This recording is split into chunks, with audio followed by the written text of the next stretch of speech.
Hello everyone and welcome back to Fleets Van Ramblings. Yes, this time we have number 96. Yeah, 96. Yes, there we go. 96. I got there in the end. Yes, I did. Jolly good. 96. Fantastic. It doesn't get much better than that. Boom. Yeah, so as per usual, you all know how this song and dance goes. And let me just get the folks in on Discord up in this whole shizzle. Yep. Get that in there. There we go. And then, as we usually do, copy a link. Put that in there. And off we go as we usually do. So, you all know the drill. You all know how this goes down. Please do, obviously. Feel free to do what you folks like to do. That's how we like it. I know that's a little bit of a non sequitur at times, but that's how we like it. So there we go. Does it work? No, it doesn't work. Right, okay, so first things first, let me just do this. This should work. Yes, okay, so then pin... Hang on, if it'll let me. And we just pin that. And then, boop. And... there we go. Fantastic. We're off to the races. Right, so, without much further ado... with everything now running as it should be, and everything else running as you would expect, it's time for us to crack right on with the usual MacGuffins that we do like. So, as per usual, seeing as a lot of these... hello, Timu. Hello, Brackman. Nice to see you, as always. Always a pleasure to have... oh, there we go. Here are my two first of my colleagues this evening. Cycling and Phoenix, always a pleasure. Hello. Hello, hello. And so as we do, Patreon questions first. And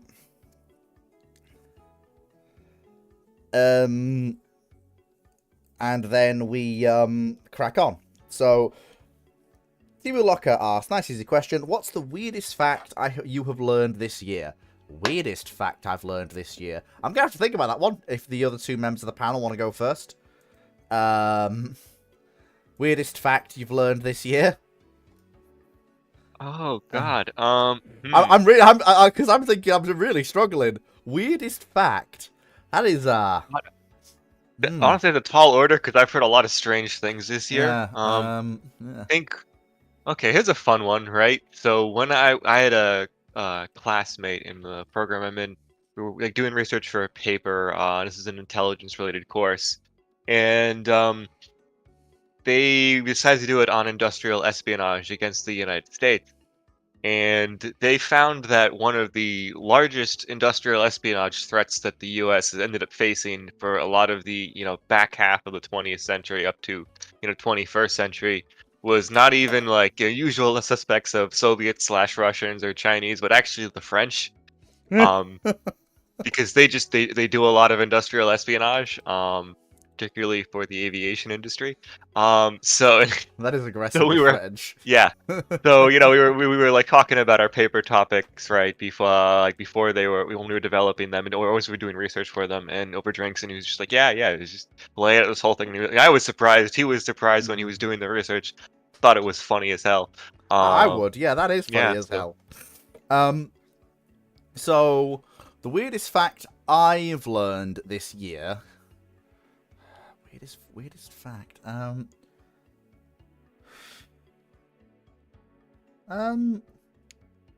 apart from I suppose you could say one of the weirdest facts I've learned this year is the fact that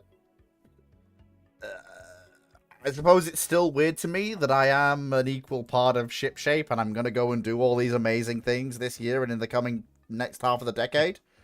And I still find that weird. I'm going to meet people who I would never in my wildest dreams have imagined I would ever meet. So yeah, that's pretty weird. Yeah, that's pretty cool. It is cool, But but it's still just it's still a bit, you disassociate from my own body. I'm like, how did I get here? mm, If anyone else has one, please do go ahead now. But if not, we'll move on to the next Patreon question, because it is a nice, fun one to start with. We don't have to take it too seriously, but it is an interesting hypothetical, partially because of the way in which it would relate towards this certain government that we're going to be discussing's constitution.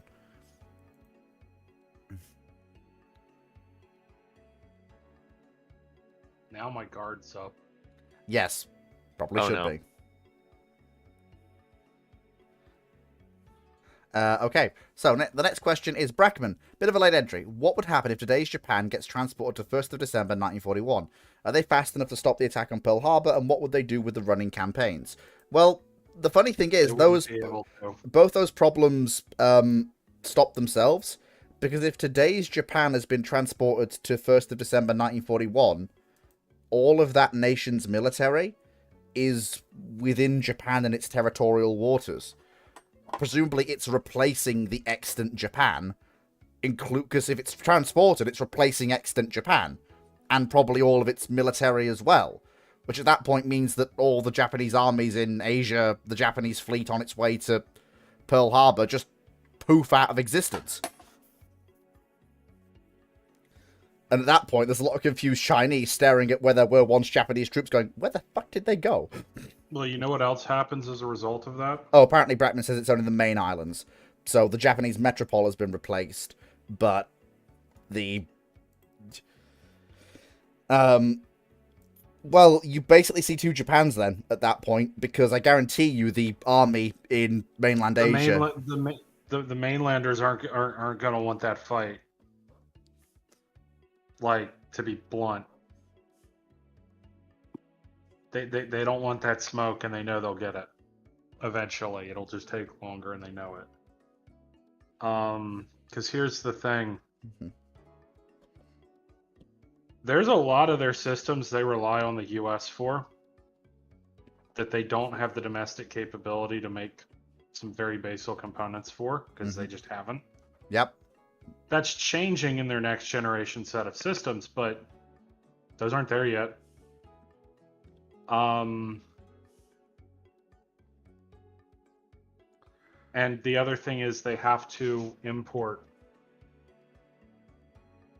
fuel. I mean, and they need a certain quality of crude for their modern refineries. That quality of crude is not available in this period. Those refineries are not capable of refining what they get. So they're going to have to sit there and kind of figure things out. Like, they'd be able to build new refineries and stuff like that. But in that time period, if the forces in China do not listen to them, they could probably recall the Navy. Probably. The Navy will probably listen, but the Army might not, in China at least. And, like, the Army in China is not going to be able to do much to the self-defense force in Japan. Even with the limitations. Yeah. And they're going to run out of supplies. That's the best thing the mainland Japanese can do. Just stop sending them ammunition and weapons. Maybe don't stop sending them food, but just basically go, look. Oh, no, you just stop supplying them wholly. Yeah. Wholesale. And the Chinese will defeat them. And you can turn around and go to the Chinese like, hey, look, we're a different government. We immediately stopped supplying them, and we told you their last known positions. Yep. We ordered them to pack up and leave. They did not.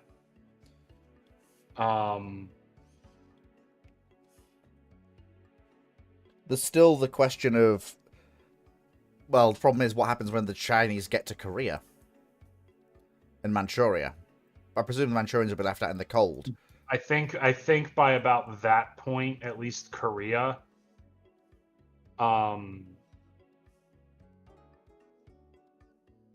Japanese will be back in position, and they may want to put a puppet Korea up rather than have it be, Attempting to make it an integral part of Japan.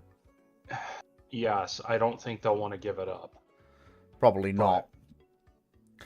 Basically because this is a they need to maintain their position in the world, as in just and by that I mean that they're going to immediately try to come up under the U.S. like in this scenario. Like there are if we do what is in this question, we are dealing with multiple generations of policymakers, politicians, thinkers, and people that look to the U.S. for their security.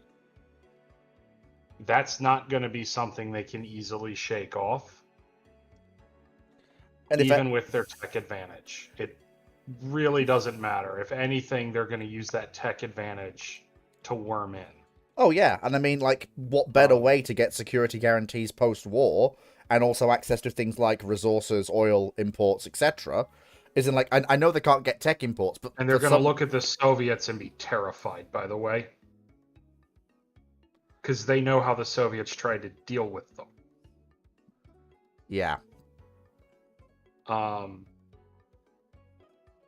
So they're going to look at that, be terrified, and go, yes, we're very far ahead. No, we don't have any manpower. Yes, we need the U.S. on our side. So we're going to try to get that relationship set up, except in this point in time, since we've kind of stopped doing what they told us to stop doing, and there hasn't been a big, huge war, they're okay with us having a larger military. Not that they can really sustain that. But... And also, I think the self-defense force moniker would probably be dropped, along with the ban on things like aircraft carriers. I mean, we'll see. The reality is they can't crew them. Yeah. They could crew, things like Izumo and Kaga, but they've got a large chunk. They could do some reforms, Phoenix, but building vessels that require the manpower the World amount War of II crew vessels a fleet carrier requires. They do have a large chunk of the extant fleet, including the manpower that sustains it. Because remember, a lot of the fleet is at sea and therefore not in the metropole. They won't have the manpower to sustain it. They will just have the manpower aboard it. Well, yes, they can't sustain all of it, but they can pick and choose what they're going to sustain out of that fleet. Yeah. My guess would be the carriers and the cruisers and destroyers, with the battleships left to the wayside. I mean, to be honest, I think they keep the battleships, get rid of the cruisers, and just get rid of the destroyers. Those latter two are superfluous. The battleships at least give you something to stand against enemy battleships. The carriers, for a short period of time until you've built up your cruise missile capability, give you striking power, and then after that they kind of give you ISR once you start outfitting, aircraft that can take off from them. And I mean, some of these carriers, I know this is going to be a bit weird, but especially some of the larger vessels like the Shikakus, they would look as fairly attractive candidates given their young age, given when we're talking about Japan going to, and being fairly fresh. You could rebuild them as angled flight deck ships, not for full-on strike carrier usage, but to get basic ISR capability. No. Japan does not need to rebuild these. These are a temporary thing. If they're going to keep that, to be honest, what the biggest thing that manpower, extant manpower provides is additional people, but to spread throughout their fleet. And Phoenix can talk about how minimally manned and fragile some of these modern Japanese ships are if you want, but they are scarily thinly manned by modern standards. because of Japanese manpower issues. Yeah. Now, on the one thing I will say is potentially in this scenario, you may have a larger than typical manpower pool available simply because the modern Japan being transported over is going to go through a staggering economic crash. True. As their financial system is just suddenly has none of the rest of the Gone. world to work on, and there's no one to export to, and the shipping industry Yeah. is not going to have anybody to export to as well. Immediately, it's going to Well, be a complete economic disaster. You will have lots of people unemployed and need to find work. I mean, the shipping Frankly, industry. I think the I shipping think industry will bounce back fairly quickly, given that No, it it can. won't. Wait, they need raw materials that well, it's they have it's to import and feed, and they need people to buy them. They don't build that shipping industry for themselves. They don't need to. No, I know, but I mean, yeah. if you offer Well, to it's the. all, the problem is Go you on. have customers who are well. A lot of the countries that would be buying ships would the biggest countries were doing their best to build them on their own. And also they're building wildly different types of ships. Like the kind of ships like Japanese yards are used to training out now are just vastly more capacity than Yeah, most shipping lines know what to do with and at none of the that point in ports time. can take them in the 40s. None of the ports can take them. Yeah, Yeah. it would be. I mean, yeah, it would be immensely disruptive. Let's just say. I mean, frankly, I think one of the biggest challenges, to be honest, would just be adjusting to technology gaps for personnel. Both because one of the challenges of modern warships, even as we pursue automation and reduce the number of crew on board, one of the reasons you still need a decent amount of crew, and one of the problems with a lot of the minimum manning stuff is you need a certain amount of specialists to keep things operational and running, especially if you can't rely on having a handful of people always around because combat fatigue or casualties or whatever, right? And those specialists have to be specially trained in their field, and if you have to suddenly you have to build like an entire modern education system to feed a lot of these specialists, because it's not necessarily always the case that you can just grab somebody and have them in if who would have like in the 1930s, not even really properly gone through like an equivalent beyond like say elementary school and be thrown into like, okay, you can go into the Navy, you'll pick up skills there. It's like this is much more involved. And likewise in reverse too, a lot of modern Japanese would have to learn the trades of operating vessels designed and built in the 1920s and 30s or older, right? I mean, how many sailors in the JMSDF right now know how to operate steam machinery? Because that's a problem that the U.S. Navy has for trying to get guys back into some of our oldest auxiliary platforms and amphibious ships that still run on steam. Because there's just most ships do not, and And that's a so there's significantly more modern steam plant at that. yeah. So and these are a lot more manpower intensive. So there would be a lot of challenges in that regard. You would kind of I mean, I think part of this is it would take time, but you would just have to sort this out because you have no other choice, and your entire economic model is going to have to shift, and so is your defense model too, right? I mean, you got to Oh, cope with Leslie this. makes a good point as well. The Japanese language has changed since the 40s. Oh, fun! I hadn't even realized that. That's a very good point. Oh boy. Yeah, but Yeah, it'd be this interesting, 'cause, like, doesn't end easy. No. because it's Correct me if interesting I'm though wrong, because the but I sorry? think only one of the Japanese languages changed really, because Japan's got three different ones with three different Yeah. alphabets. No, That no, one that is is changed. it's still all Japanese. Yeah, But the most interesting thing to me is just the kind of the way the Japanese populace responds to this, because modern Japan is a very different place from World War II and pre-World War II Japan in terms of popular attitude towards the military and also any kind of foreign involvement, right? It's one of those things where when we talk about the restrictions Japan has on its military, a lot of these are not actually properly written into the law. Like Japanese constitution does not explicitly say you can't have aircraft carriers and you can't have this. It just says it's a self-defense force, not a force for waging war, right? And it's up to the Japanese government, the Japanese court systems, and how they interpret this, which is one of those things where it's kind of silly to apply offensive and defensive for weapon systems in general, because the weapon system is just a system. You can use it offensively or defensively. Even a surface-to-air missile system is not a defensive system. You can use that offensively, either as surface-to-surface fires or simply to cover maneuver forces that are going on the offensive. However you want to phrase that, however you want to describe it, there's just no such thing, right? So it's very much a case of how you interpret things. Now, modern Japan is very conservative in this regard and does not like getting involved in foreign adventures. In fact, when it came to simply deploying some personnel to, I believe it was Iraq, for I believe it was either policing purposes or to train for Iraqi policemen or something, and it was going to be Japanese Defense Force personnel that were going to be deployed in this capacity. The prime minister essentially had to promise that he would resign if any of them became casualties, and it was only a handful. I don't even think it was double-digit numbers of personnel sent over.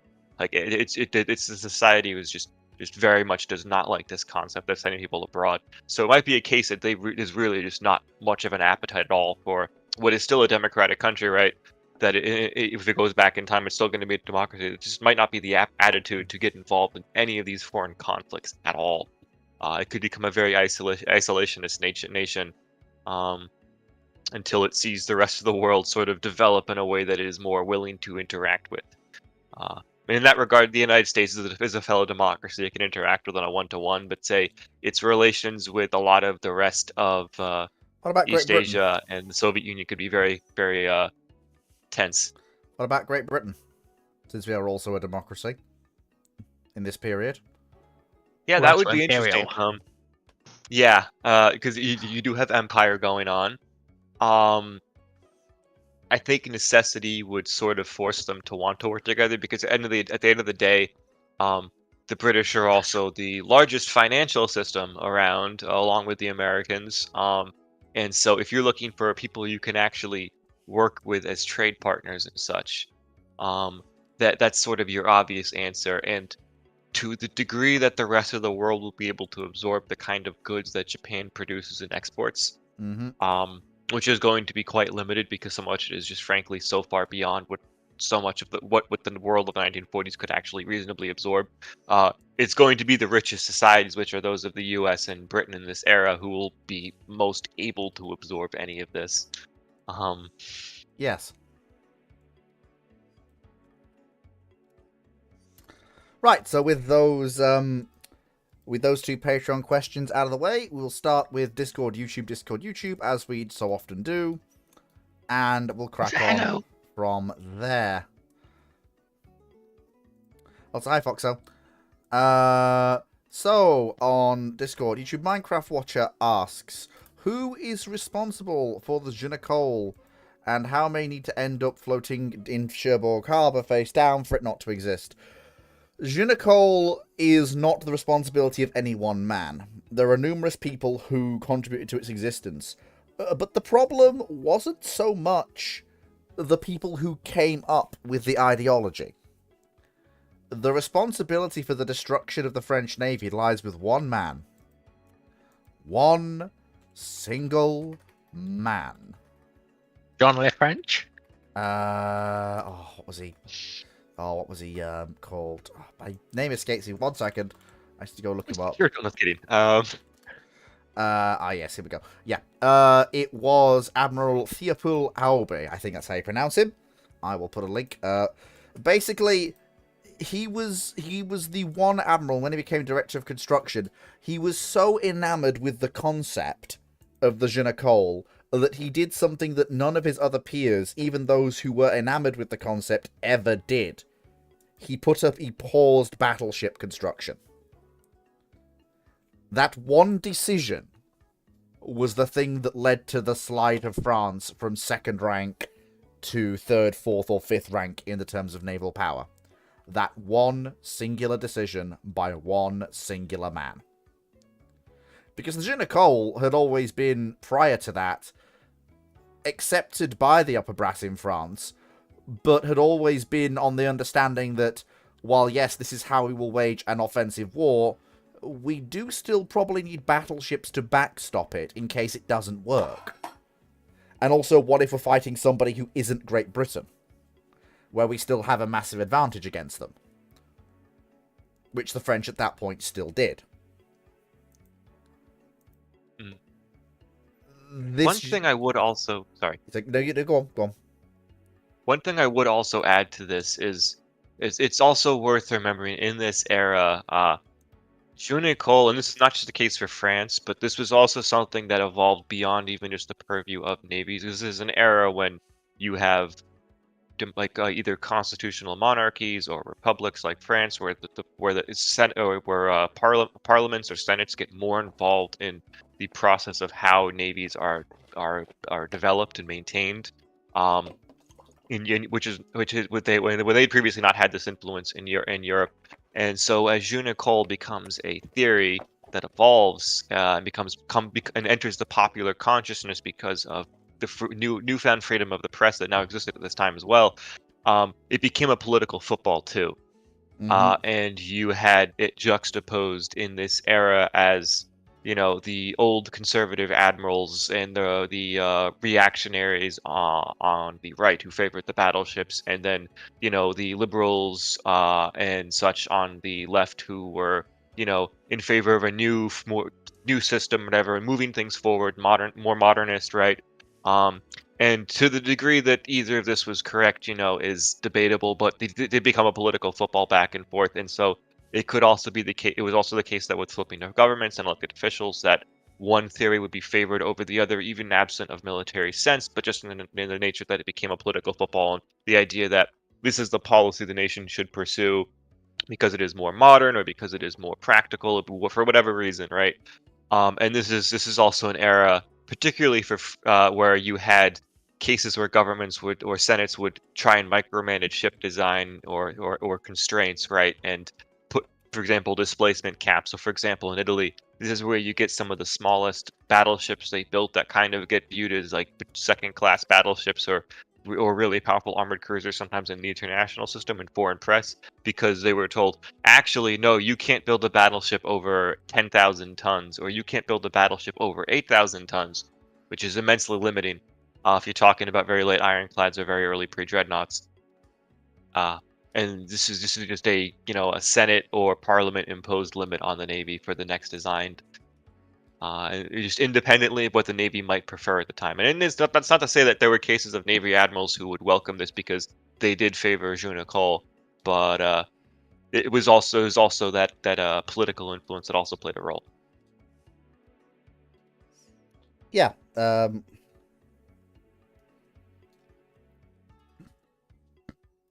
So next question, 1931. Why in 1935 were the Germans considering a cruiser armed with 6 350mm guns, and why was it rejected?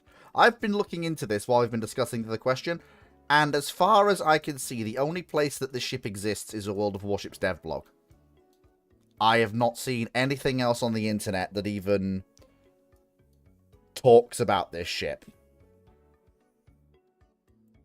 Nothing. Nowhere. I can answer this. It's so as not far as I'm based concerned, off a ship design of the time. It's based off a warming over of a 1920s Weimar era design. I mean, as far as I can tell, it doesn't exist. Part of the prelims to the Deutschland. I can't find any evidence of it existing, Foxo, at all. Um, I can see no evidence beyond the fact that it's a World of Warships paper ship that once again they've pulled out of their arse. yeah, like Dragon can actually give you the sources of it because we talked about it on Brew Ships yesterday. That's why. It's an actual. One design. second, Foxo, 1 second. Knight, how many times do I have to say it? If you are bringing things over from one show to another, I need context. I need context. Because this is in the context of Border Warships' new German Panzerschiff line. I need context, people. This doesn't just go for Knight, because he's not the only one who does this. If you bring things over from one show to another, please include in the question the context of the original discussion and the question that was asked on the other show. Because I do not always watch Brew Ships, I do not always get round to listening to it. So there is, and besides, by Monday, even if I do, I don't usually catch blue ships until Tuesday, Wednesday. So I am likely not going to have heard the discussions that took place the day before. So please, if you are going to ask questions related to other things, and that's fine, people do think of things after the fact. It happens, I get it. But in future, I need context. Because otherwise you will get an answer that, like I just gave. Because I didn't have any context, so I had to go off the question as asked.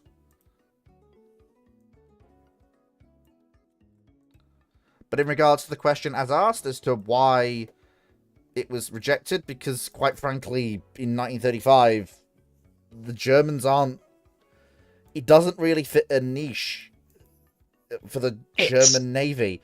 The Panzer ships... It's literally a Deutschland. The Panzer It's like ships... it's one of the early versions of the Deutschlands. They didn't go with it because they built the Deutschlands. Well, no, that would make it in the mid-20s, not the mid-30s. Fleet, Yeah. that's what Foxho's been saying. That's where that design originates. It's not at all a 1930s thing. It's really a 1920s thing that World of Warships is warming over to use in the line. Yeah, So it's a basically- modernization of the 20s design. The 20s design is a bigger prelim to the Deutschlands because it comes from around the time of the Anglo-German Naval Treaty But that's... in the 20s. There is No, no sorry. Anglo-German naval treaty No, in the 20s. one of the attempted ones. I didn't realize there were any.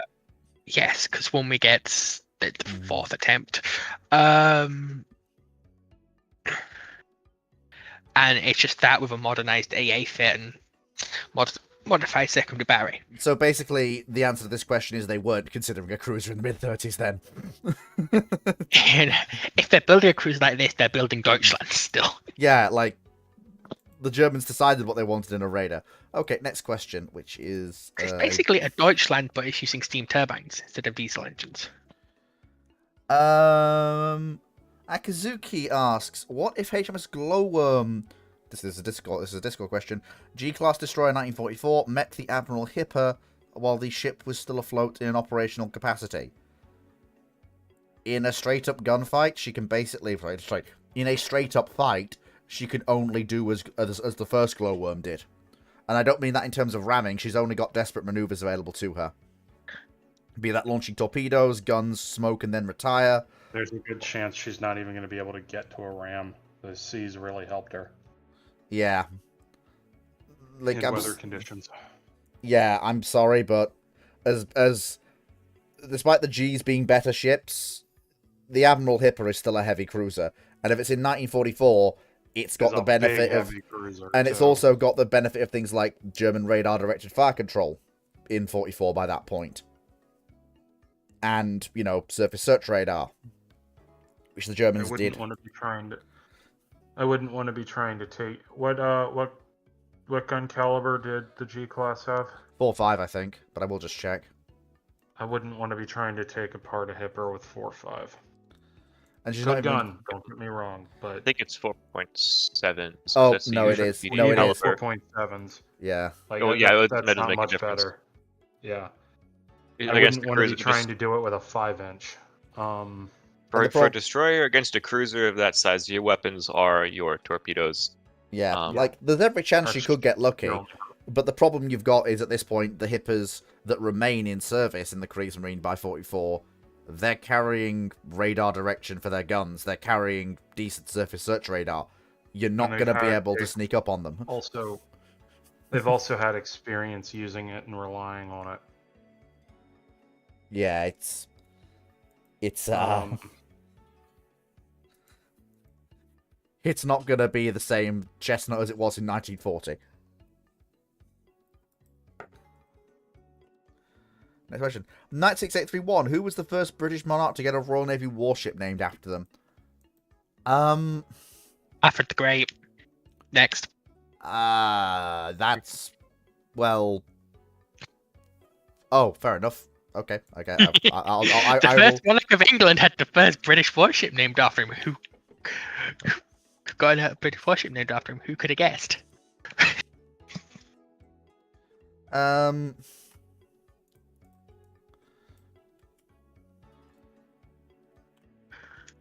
YouTube Minecraft Watcher asks, what if in 1890 the French discover a large deposit of oil under Brest? Well, I mean, it depends on what quality of oil, but I'll just, because obviously it's not all oil is created equal, and not all deposits are created equal, but assuming it's a deposit that can be discovered and harvested, well, it depends how big large is. Like, again, I'll say it again, folks, specificity matters.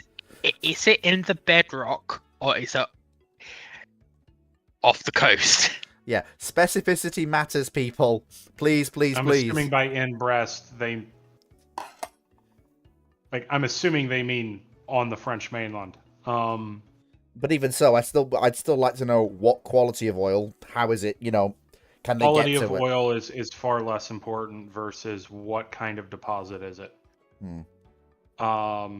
Because, like, I'll be honest, there are several different kinds of deposits that could occur in that environment if I'm remembering the geologic history correctly. I could be wrong. Geologic history of that part of Europe is not exactly my forte. So I'm going to posit in the complete opposite of my usual trend. I'm actually going to raise a flag against pedantism and say perhaps given the context of in which this question is being asked, we should probably just assume it's the kind of oil you can use as bunker fuel for ships, and that's kind of the idea, the direction the question wants us to go. Then France will be very happy later on. I mean, to be fair, while later on it will be happy, you'll probably also see the French do what the Russians do. Become early experimenters in using a full oil-fired boiler setup in capital ships. Now, as with the Russians, they don't adopt it for their fleet in a major way, not until a little bit later, but they are early adopters of it. And they do experiment with pre-dreadnoughts that are oil-driven. The Russians do, I mean. Mm-hmm. You'll probably see the French do something similar. But again, like the Russians, you'll probably go, we'll keep it on the back burner for now and keep testing it. Although what I think Actually, might not, actually. Although because the French have a significantly better tech base with it, and they're already running oil refining very early. The reason the Russians didn't adopt oil firing earlier had nothing to do with their ability to refine the oil at all. It was to do with the way in which they managed their ships and the way in which they felt it benefited or didn't benefit the fleet. Yeah. But France has the tech base and the ability to actually exploit it. Well, so did the Russians as well. Like I say, it's nothing to do with... The exploiting of the oil was never the problem here. No, I'm not talking about physically exploiting the oil. I'm talking about the ability to exploit it, as in use it. Well, the Russians could as well. There's a reason why they were the earliest people to put oil firing into capital ships.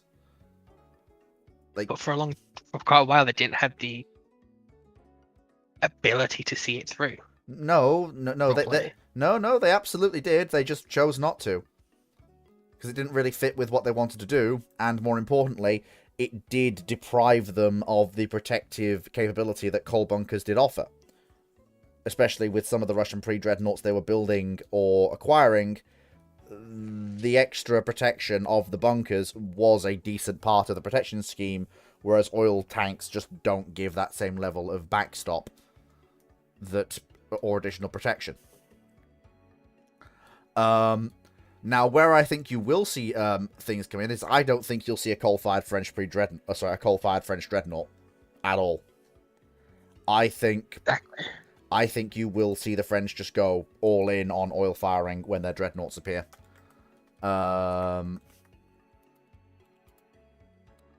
Because the benefits far outweigh. It depends what else they're using it for in their economy. That is so just a side thing. I've just checked. There is actually oil in the off Brest of the Brittany coast. It's not. And the Pacific Bay of Biscay. So that's the actual thing. Yeah, like I said, there's several kinds of deposits that are possible. Whether they're at sea or on land doesn't matter. But what kind of deposit matters for exploitability in this period, i.e., extraction? If it's at sea in this period, forget about it. They're not even gonna likely find it unless they keep seeing it bubble up, and even then, they're not gonna be able to do anything with it. But if they get it, if it's on land, then yeah, they could use it. Could someone just check if the stream's still running for me, pretty please?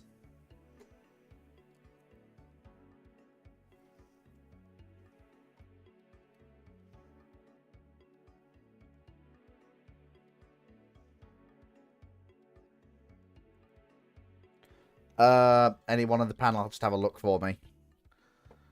Stream on YouTube. Yes, please. All right, hang on a second. Let me see if I can. Because I can't check myself. OBS seems to be telling me it's still running. But in regards as to whether it's running for anyone else, I don't know. Yeah, no, I can find it. I found it. It's streaming. So everyone else is saying it's fine. Some people are saying it's fine. Leslie's saying it's fine. Yoti's saying it's fine. Okay. Oh, and I guess we just carry on then. Okay, so apparently it is still working. All right. Fair enough. Okay, just one of those things that happens, I guess. Yeah, on my end it is Kind of hood. It is yeah. I've got a continuous circling black screen. Yeah, that's weird. That is weird. Okay, that's all right. No, well, we'll probably have to deal with that. But as long as it's fine for most people, I can keep reading chat, which I can do. That's what matters. So as long as I can keep doing that is all that really matters. Right.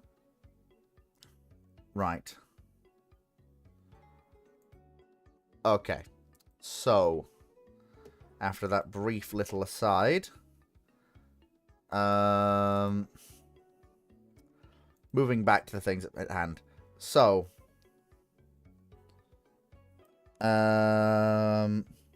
next question.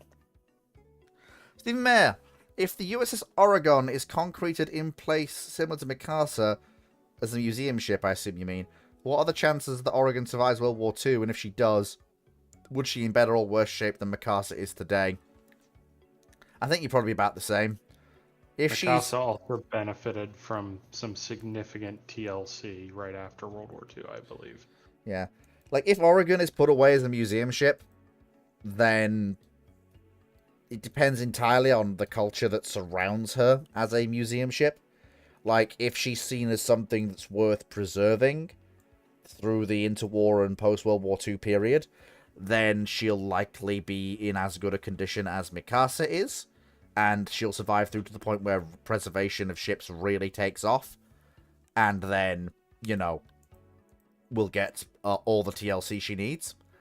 If, however, she's seen as something that they've done, and then,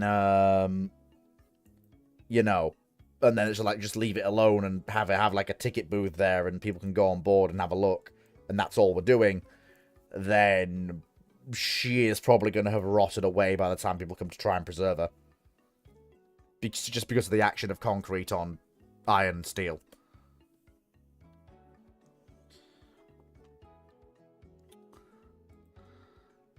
Basically. The battleship, I think they mean. The pre-dreadnought battleship. I don't know. Do you reckon we could keep the state of Oregon as a museum? God, that would be funny. Many jokes I want to make right now, but we're just gonna bite our tongue here. Hey. Same. Hey. A museum for people dying of dysentery. Good lord. They're not that state. I thought they were the one with the Oregon Trail. Oh, back then, sure, but that was Also- that was just going west in general. Yeah. Woo, Or like the road to dysentery. the actual end state. Right. Well, what state's dysentery nowadays then? Pretty much anywhere in the south. And that's not just like the southeast, but you can get it generally able to be treated pretty quickly and easily. But you can still get it. Good lord. Right, Brackman asks, what would have happened if the English didn't strike the Flemish fleet at anchor because the scouting party didn't confirm they were French ships instead of the expected Flemish allies? Battle of the Dam in 1213. We are entirely outside my wheelhouse. That is way too early. We are way before gunpowder, and that is way outside of my area of expertise. I think that's like a Drac thing. Yeah, this is definitely have a to Drac be. question. This is What day is it? 1213. 1213. The Battle of Dam. I will look into Sorry, it. couldn't resist. I couldn't either. Damn, son, that's like 300 years war. I can answer that. Yeah, this is yeah. Result: strength large but unknown. Other strength unknown. It's just yeah, Hmm. it's Accounting in this period was a little bit difficult. Look, it's the 13th century. Sometimes you have one ship is called 100 ships. Sometimes 100 ships is called 11. yeah, this is yeah, this is we know that a battle took place. We know that the English won. According to Wikipedia. And we know that shenanigans occurred. But outside of that, yeah, this is completely outside of just just Yes, and forgive me if I'm wrong, but this is right after Edward III and that succession crisis. First, sorry. I was going to say Edward III. That's a little bit late for that. bit later. No, this is King John of England. 100 years. Okay, this is the start of the 100 Years' War then. It's around that time. yeah, we are. Yeah, but this is well outside my wheelhouse. Also, to go back to the comment on historians and certain things, fun fact: the official scribe of the and chronicler of the Norman invasion, in some texts, claims that the William's army numbered 250,000, and they fit them all onto about 150 ships, which is insane for the era. 250,000 because there weren't even 250,000 men at arms anywhere in Europe. Yeah, it's like that is for any nation. like that's Well, were they counting his toy soldier collection? yeah. Like I'm sorry, but 250,000 men in the 1000s. Sorry, in like the 1000s. That's an army to reshape Europe. That's an army to build an empire that will last at least until the guy who builds it dies. 25,000 is Like, okay, but it'll never be quite one account large. of Stamford Bridge I've read, where it goes, talking to a local, the monks talk to a local about the battle. The monk says the peasant guy saw at least 12 men at the Battle of Stamford Bridge. No, he's got a point. There were at least 12. There were at least 12 men. Well, he saw 12 men over There's there. at least 37 that I can recall off the top of my head from a text that I read in Bayeux. Yes. That like literally Oh. like yeah, it names at least 37 names, and those are mostly the people that died because they didn't come back. So they're listed on the Bayeux Tapestry and in other texts surrounding it. Yeah, and it's one of those strange. So there were at least 12. Like, so much of these sources for these battles is like, okay, what's the highest number we can count to? And Yeah. sometimes it's like, instead of saying, Oh, well, that's good, Steve. um, Glad you enjoyed your holiday. like they'll say 250,000 instead of like 250,000, which is a weird thing for us today, but you occasionally in that era see things described that way, and it's like 25,000 That's good, versus Steve. 250,000. Big difference.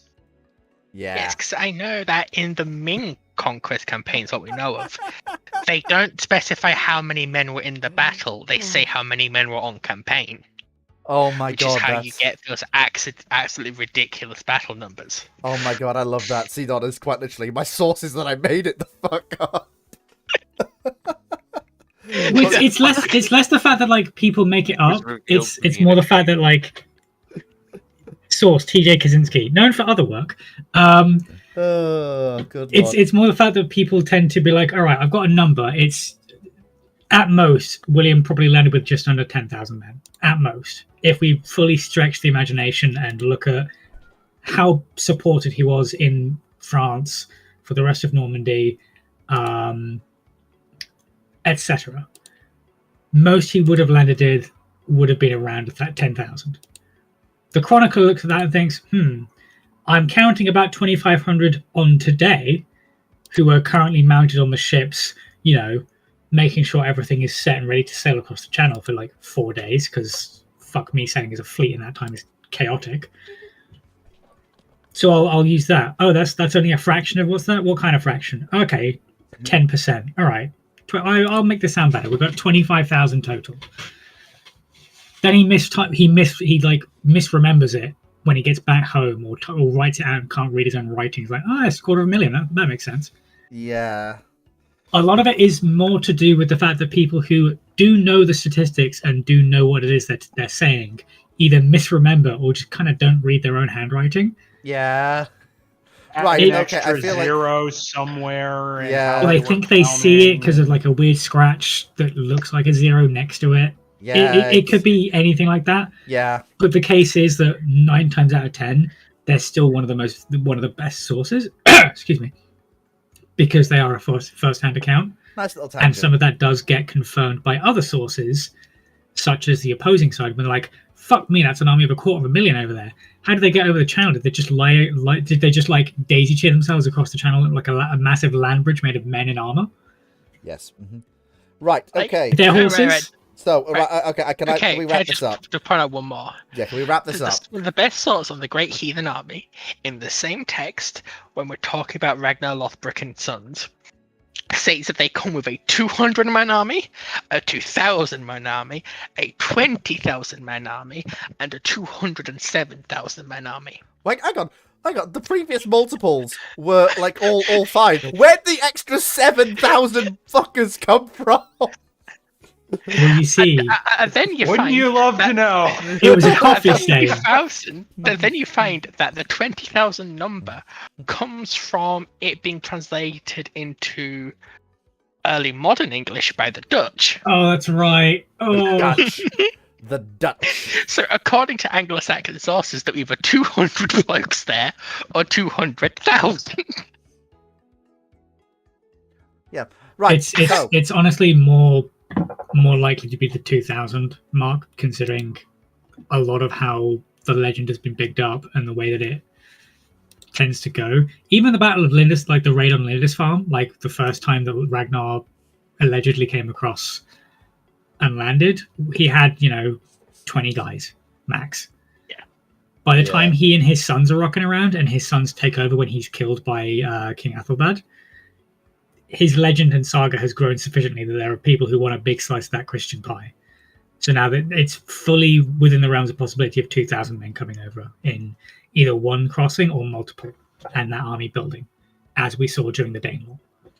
Right. Even okay. during the decades of the Danelaw, where York was Yorick, thousands were still coming over from various parts of Scandinavia because they were listening to the legend and like, we have territory there now. We can freely raid the Christian heathens.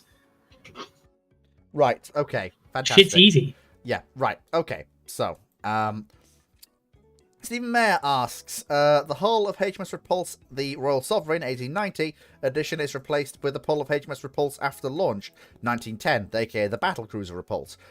After launch, before fitting out can begin. How much is the RN celebrating, and what is the rest of the navies of the world doing? Well, the RN's Hey, looking. Phoenix, you want to answer this? I mean, the Hey, RN. you gotta say one more time.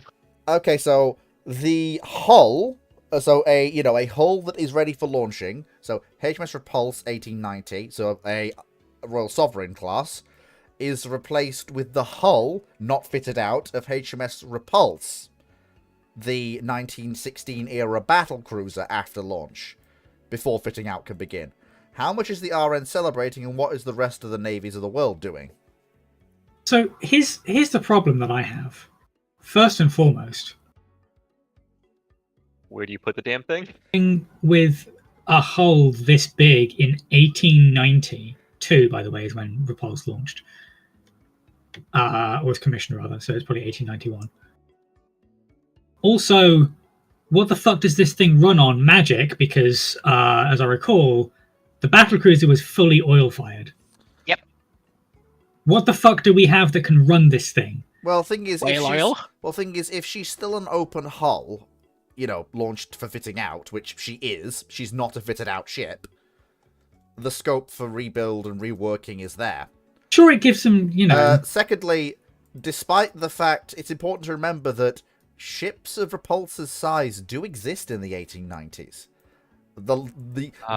This is the period of the ocean liner's explosion in size, length, and tonnage.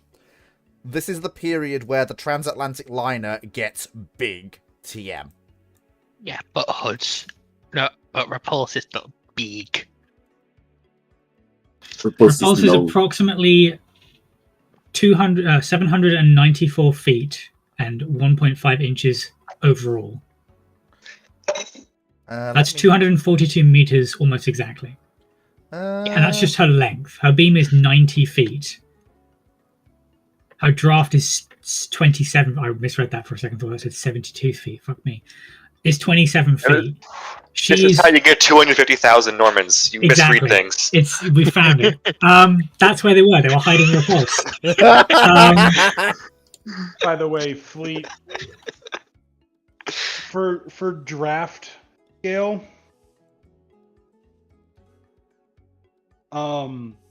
there aren't going to be a lot of ports that can take her, even with the ocean liners. Yeah, in 1890, and this is going to be like when it comes to military berths. No, yeah, she's going to be. Her? Yeah, that's going to be a bit rough. There's dry docks. There is nothing. The only yard that could, in theory, there should be a couple of docks on the Klein that can take her at least. No, I think there's only one yard she can realistically go to for fitting out, as it's the only yard that can realistically be expanded to take her in a reasonable time frame. Harland and Wolf. Yeah. Another difficulty I would add on to this. Sorry. So this is also the fact that, like, not including that, we've now got a 242 meter long hull. Yeah, like, what are you fitting her out with in this period? That we've got to fit something on. And bearing in mind, this is still the age of rapid development of engine power. If they just keep her out of the water for 5 years or so, they can probably fit some half decent engines into a hull her size and make her a very powerful, very scary, super duper uber sized pre-dreadnought battleship style thing. I can't believe I'm going to say this, but I am. Given her size, given the hull she has, given everything about her, given that she's so outside what the Navy needs and is looking for, given her fine lines and everything else, I think they put the hull up for sale. And I don't think she goes for military usage. She's not going to make a good liner. There's nobody that's going to want to buy her because she's not built like one. She's got a lot of compartmentalization even in the hull. Yeah, like that's the problem. You can't easily convert her to a useful civilian thing. Yeah, it was worth a try. And if the Royal Navy is unable to fit her out, how is anyone else going to be able to? That is a good point. That is dumb enough to buy her. Yeah. Now, for what it's worth, it is a lot of awfully valuable high tensile steel you just put in someone's hands. But honestly, so her scrap value will be immense. Honestly, you know what? I do think she is broken up. I think she's broken up and examined. I think the Royal Navy breaks her up and examines exactly what makes her tick. How is that? Like what's the composition of her armor plate? Because despite it being thin, it is, you know, it's armor plate well in advance of anything they currently have. Well, also just subdivision, hull form. There's a lot of lessons to be learned from that. That's the best thing during the 1890s. Hull form, aka why should we not use the cruiser stern? Yeah, like this is the thing. Like her best value, because she's not complete, And because she's so far outside the... Here's the thing. On some of these things, they're not going to be able to see how she moves through the water effectively under power. Yeah. Because all they're going to be able to do is tow her. So some of these lessons, they will be incapable of learning from her. I think the primary thing is the armor. I think that's the big thing. I think that is the real... There's only so much they're going to be able to do because a lot of that comes from how you made it. And that is not going to be easily determined by looking at the completed armor. Oh, yeah. Completely. Surely, Now, pulling that armor off and cutting it up and using it on other stuff may prove useful, but... Yeah, I don't know Actually, just a thought.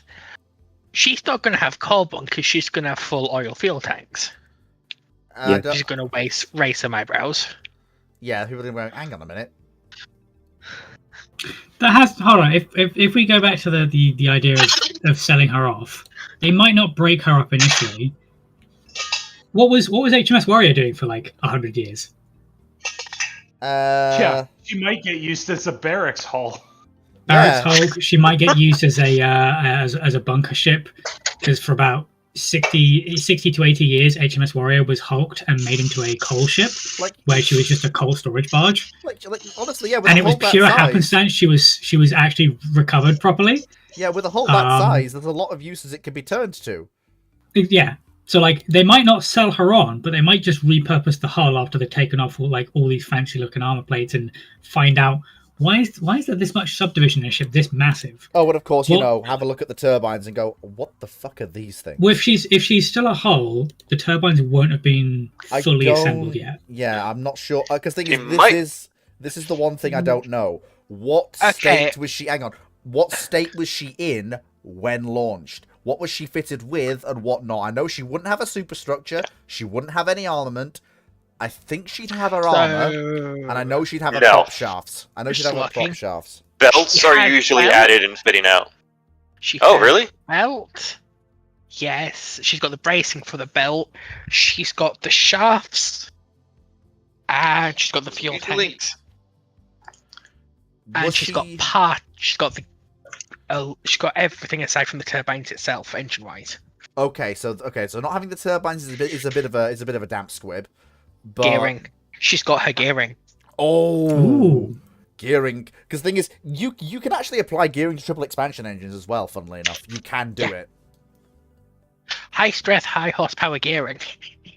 Because the thing is, triple expansion engines could be run at a decent rate, and by that I mean a rate that's not going to cause them to tear themselves apart, even prior to things like forced lubrication. If you can convert that slower rate of turn into a higher rate of turn through gearing, you can have things like fast destroyers a lot earlier. Mm-hmm. Because they can sustain their speed for longer. And they can also cruise as well.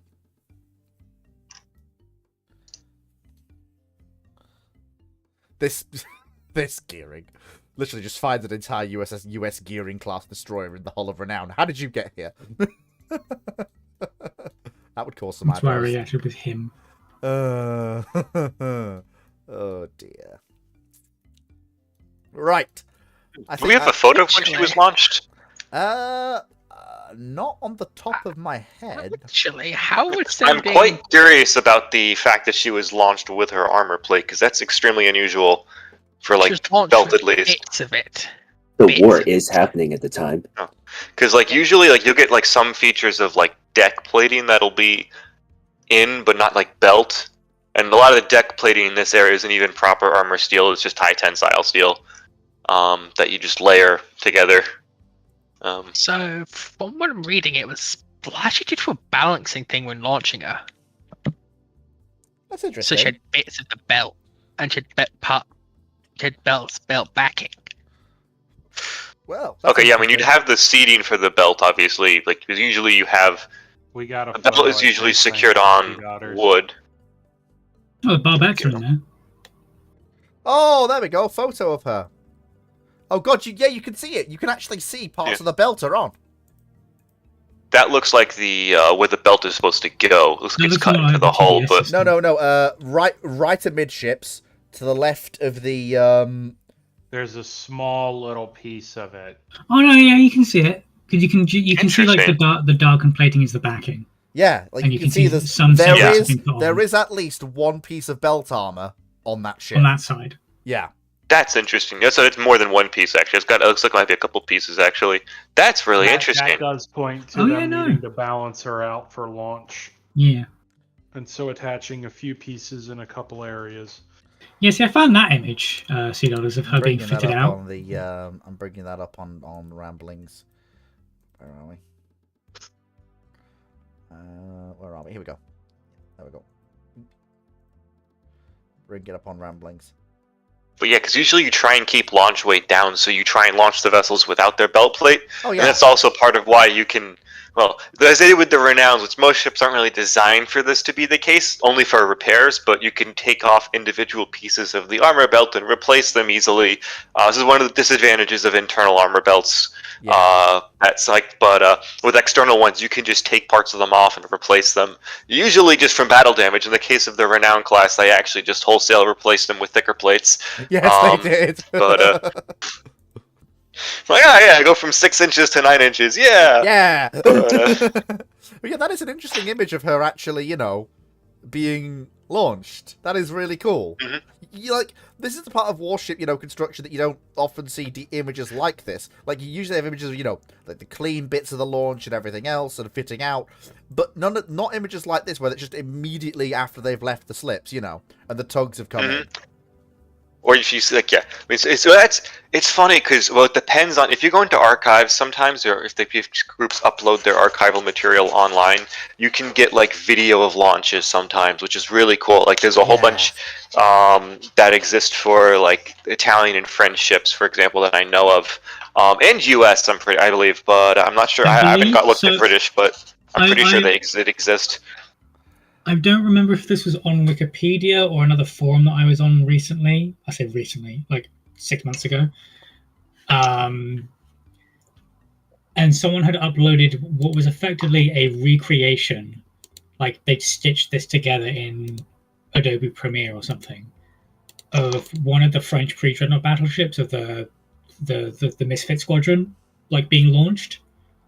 Oh. I don't remember which one it was. I think it was the one with the really fucking long name. Right. So. I don't think it was that one. But yeah, there's lots of really good videos of ships. You think, oh, was video technology even like around then instead of just still pictures? And it's like, well, I mean, like it was around in the 1890s. Like there was like I remember. I remember. Yeah, I remember a newsreel that I saw on a documentary of like the funeral of the people who died in the explosion of the Maine. Yeah. I think there's a video of one of the squadrons departing the US to go and fight the Spanish. We're gonna go and get those bastards for the thing they definitely did. Honestly, God, we swear, believe us.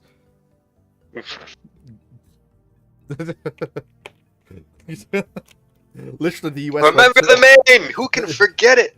Yeah, the US. The US literally went to war on a vibe. That was. We think they did it. Yellow journalism, baby. Yep. It's a better question for a second. Wasn't the first, won't be the last. Yeah. Why is it a surprise that Repulse was launched with bits of her armor belt? Because usually for launching a because ship, usually you don't launch. You want to keep the weight down and under control. So you wouldn't launch a ship with their external armor belt because it was external. It could just be fitted post-launch, and that was just the usual practice of the air. Especially as you were, if you're talking about the largest possible hulls you can. Usually that was pressing the weight of what had been done in most countries. So. yeah. Like a battleship is a lot heavier at launch than even like a very large ocean liner. And you also because with the weight thing, you want to keep it down so that it doesn't damage the end of the slipway. Yeah. When it launches, you also don't want it to, as with the stories of Yamato being launched, it doesn't run away because of all the momentum. Even with the water like slowing it down, it can go quite far. Yeah. And with the launch of the Yamatos, despite doing it in the dead of night with complete secrecy, the opposite banks of the harbour felt the wave from her hitting the water 30 minutes later. Yeah, and what I will point out is there's also the worst option, which is the French found this out when they started to build. Oh, yes. Some Oh, of gosh. their ironclads in the 1890s. You launch the ship. It's in the water. Oh dear, that's the opposite bank. Shit. Or with some of them when they launch, oh shit, that's the opposite bank. What do you mean that's the bank? It's not even out the slipway yet. Yes. It's too big for the fucking water. Yeah. Because you built it on a tiny canal. Oh Yeah. god, I'm forgetting who it happened to, but I'm pretty sure Or at least having one. to launch a warship that is far too big to launch sideways, and you launch it sideways, and it ends up upside And it down. half sinks. No, Yeah. I'm pretty sure there's at least one treaty no. cruiser that was launched and accidentally hit a ship after it was launched because they weren't paying attention to where it was going to end up and where it was. All right, look, I think we've had our amusing anecdotes, and we've really That's a misadventure that sounds either American, Italian, or French. It could be either any or. of them. Right, YouTube Minecraft watcher. So another variation on the oil question, this time for Germany, but he has actually clarified. So well done. On Discord, what if in 1902 Imperial Germany discovered a large deposit of oil under Berlin in the bedrock? The size of the deposit will be about the size and quality of the Alaskan oil bedrock deposits. Then they can't exploit it. Wait, it's there, but huh? We found it. Now what? We can't touch it. Fuck. Can't easily get to it. It's under Berlin.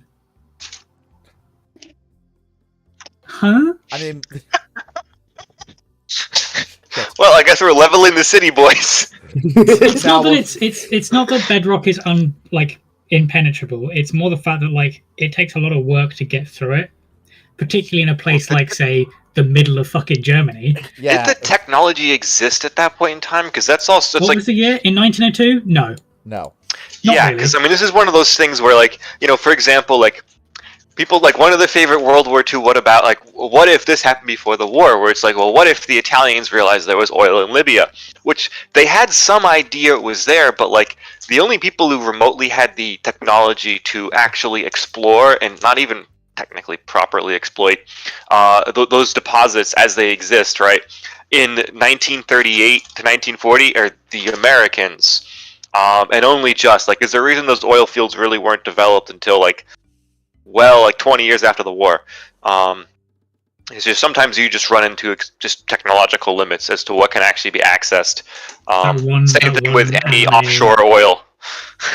That one anime of JMSDF Congo destroyer going back to World War II. I mean, the funniest thing... right around the Battle of Pearl Harbor. Yeah. And one of the crewmen is I'm going to go off of, or they capture an IJN pilot because, funky bullshit. I'm gonna be really honest here and just chop this one off at the knees. You're not getting oil there. Wrong kind of geology. And and also yeah. politely, even if there is oil there, just to go with the question, this I'm isn't gonna mark something. those as- This isn't. as Yeah, done. thank you. This isn't something for Imperial Germany. This is something that the Or other modern Germany. German, either modern Germany or if they get. Actually, I don't know if they're going to have the material to do it in the 30s and 40s, They're not. The only people who could do this in the 40s were the Americans. and they ain't going to help. No, Well, they're too busy making money. So I mean, it is going to be that modern Europe is going to get to put two fingers up at Russia during a certain event in 2022. So yippee! Even then, No, because that's a different thing. that's liquid natural gas and I've been- oil are not the I've same been- thing. I've been bamboozled. You No. tend to get natural gas with oil deposits, but whether or not it is worth extracting rather than burning is a whole different question. even then, I this is forgot going to to be put heat on. really, really deep because Berlin is built on marsh ground, Yeah, this. which already has a very low bedrock height.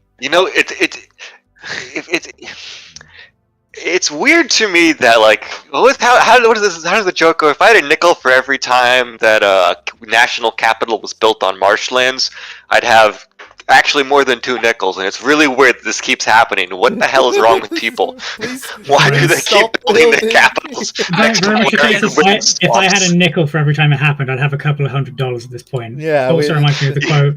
If I had There is a good reason for it. If you're trying to get local nobles or local governments to give up land so that you can build your national capital, it's a lot easier to convince them to give up stinky, bug-filled, useless marshland than it is Oh to my get God. them to give up productive agricultural or industrial Yeah. land. Yeah, Knight, but it's much more of a case of if I had a nickel for every time a national capital wasn't built on a swamp, I would have worryingly few nickels. Yeah. So, right, Knight. While you have said yes, the colonial powers, if they knew there was oil, there would be the technology to get it. While I love your optimism in the imperial capitalist states of the 19th and 20th centuries, that is unfortunately not how technological development works.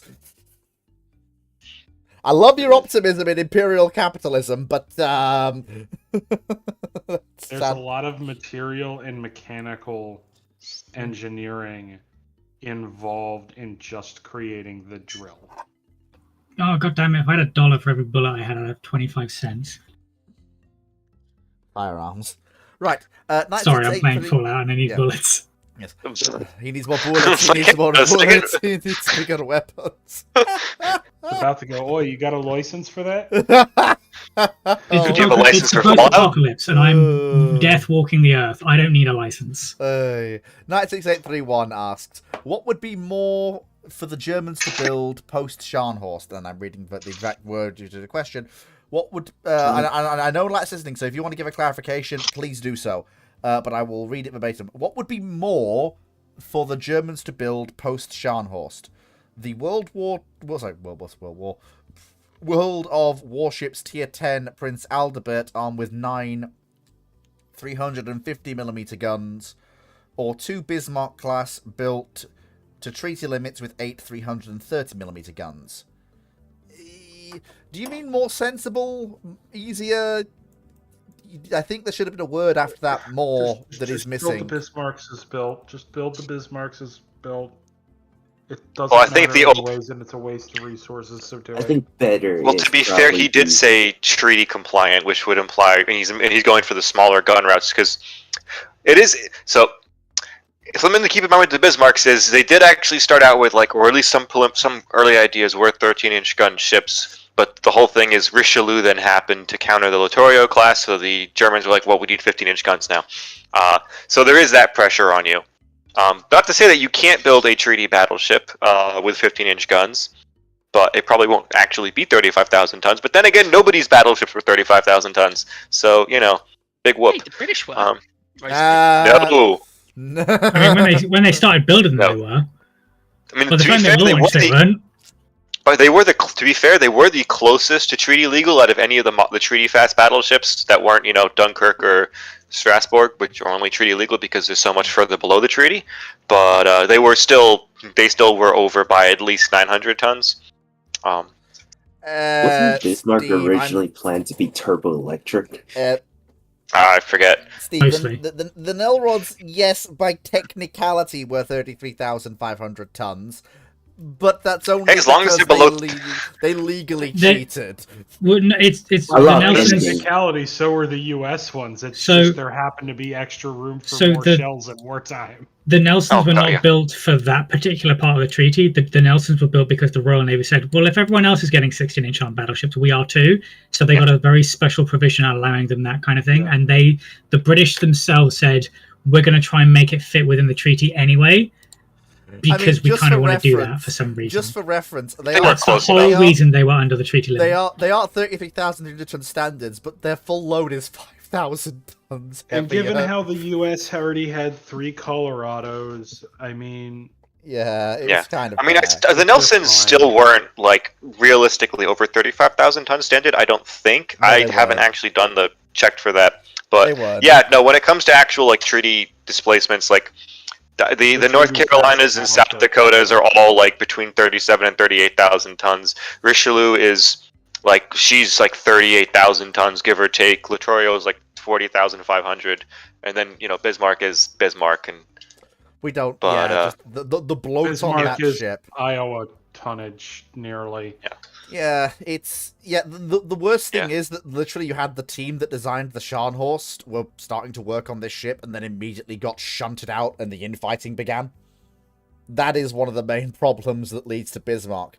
The team that had built the Deutschlands and then escalated to the Scharnhorsts thought, okay, round 3, we've got the experience, let's go. And then the Nazis did Nazi things, and yeah, Bismarck, yay. It's The almost other like thing having. to keep in mind here for the Germans is they only have so many slips, right, that can build these large ships. Mm. So, doing something smaller isn't always better for them. They need- Yeah, it was the just same they thing the were Japanese ran into. horribly inefficient on that tonnage.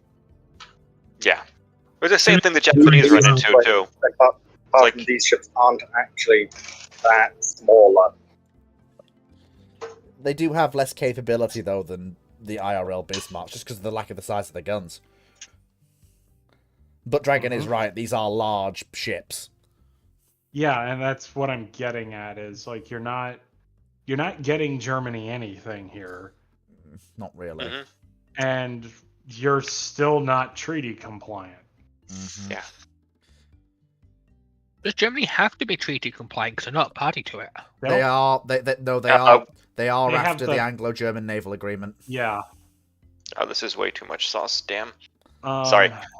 don't Making my listen to lunch. Sauce Phoenix. I'm making my Um, lunch while I am while I'm Sauce. speaking. The So sauce, the Bismarck sauce.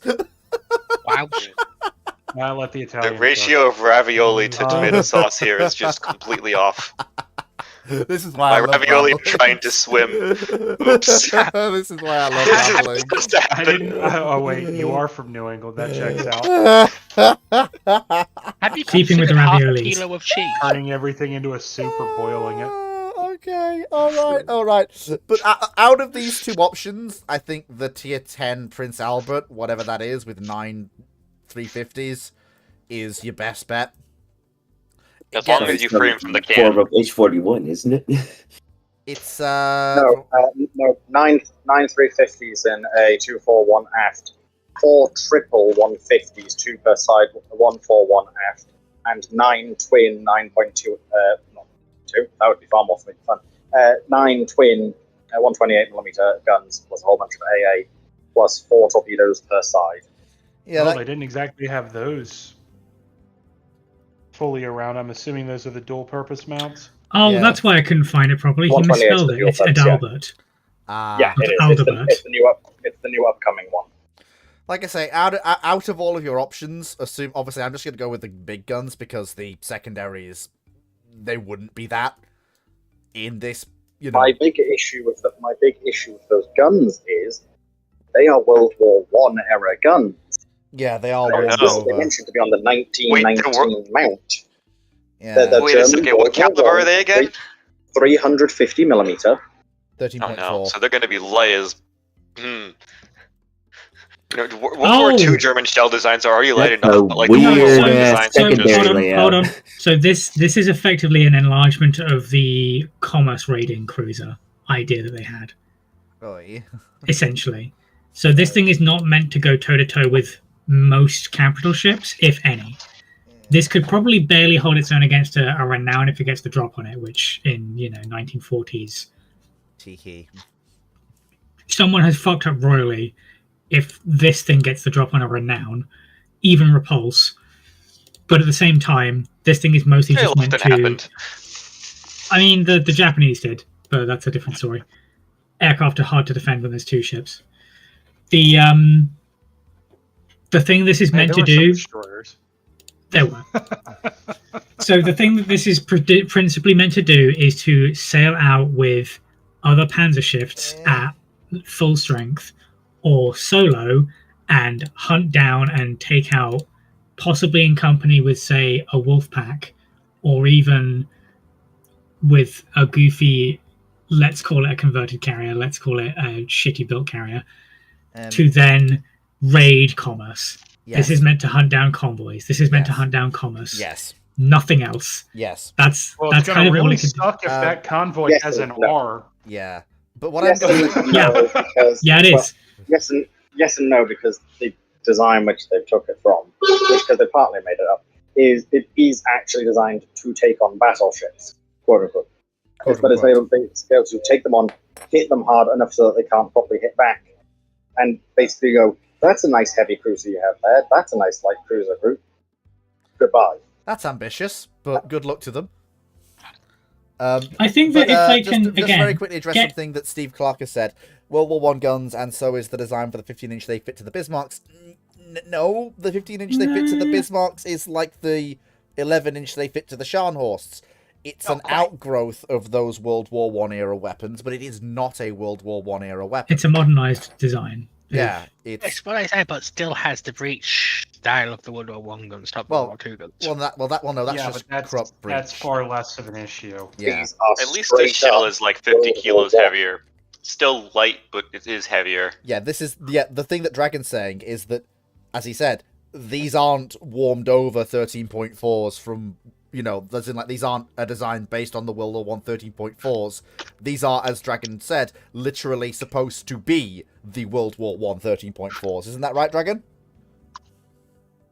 Yep, they're taken straight from Anhalt, which is once again a World War One ship. Oh, good lord, that's abysmal. Aren't these the guns off Meki? In a triple turret, technically, kind of, maybe. Yeah.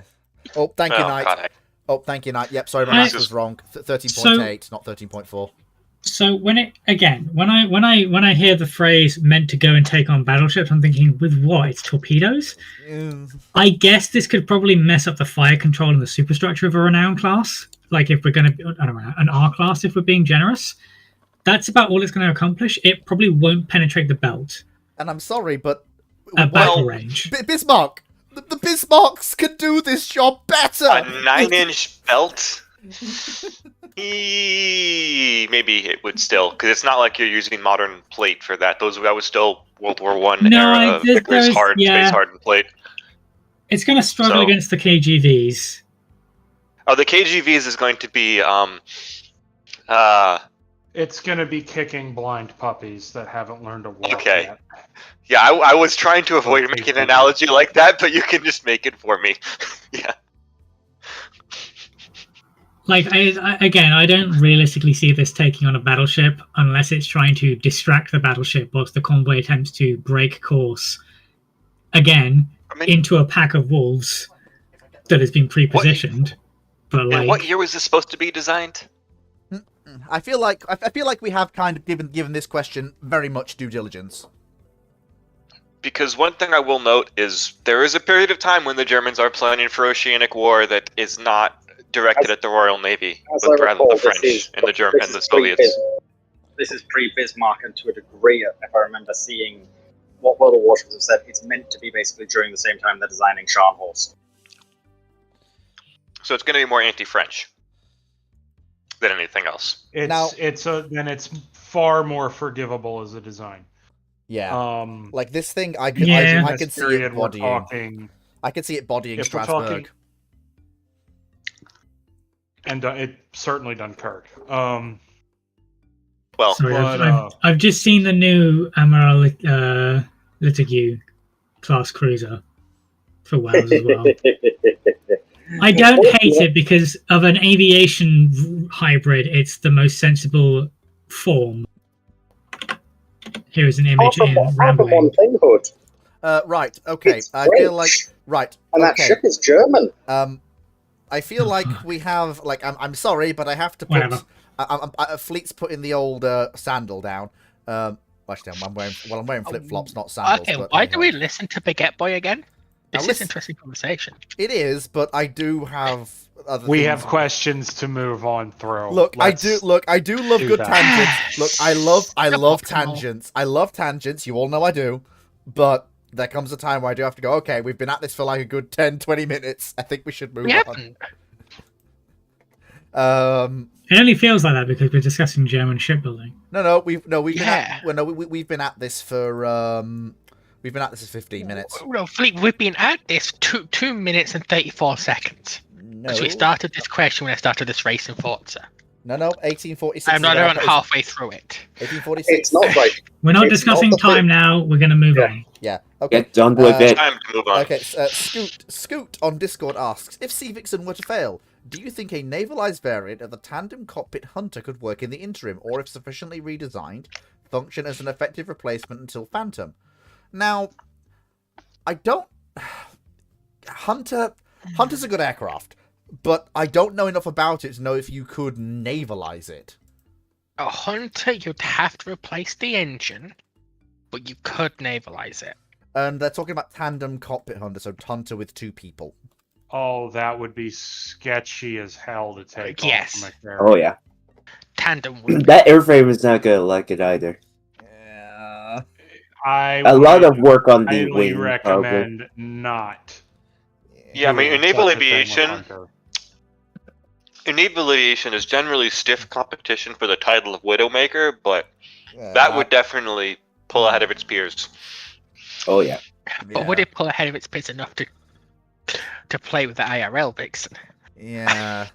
This is the I think in theory, if you like, I know you say if sufficiently redesigned, but at that point, It's a whole new aircraft. yeah, it's something that started out as Hunter but is now no longer Hunter. You will probably have a better time operating demons, which is saying something.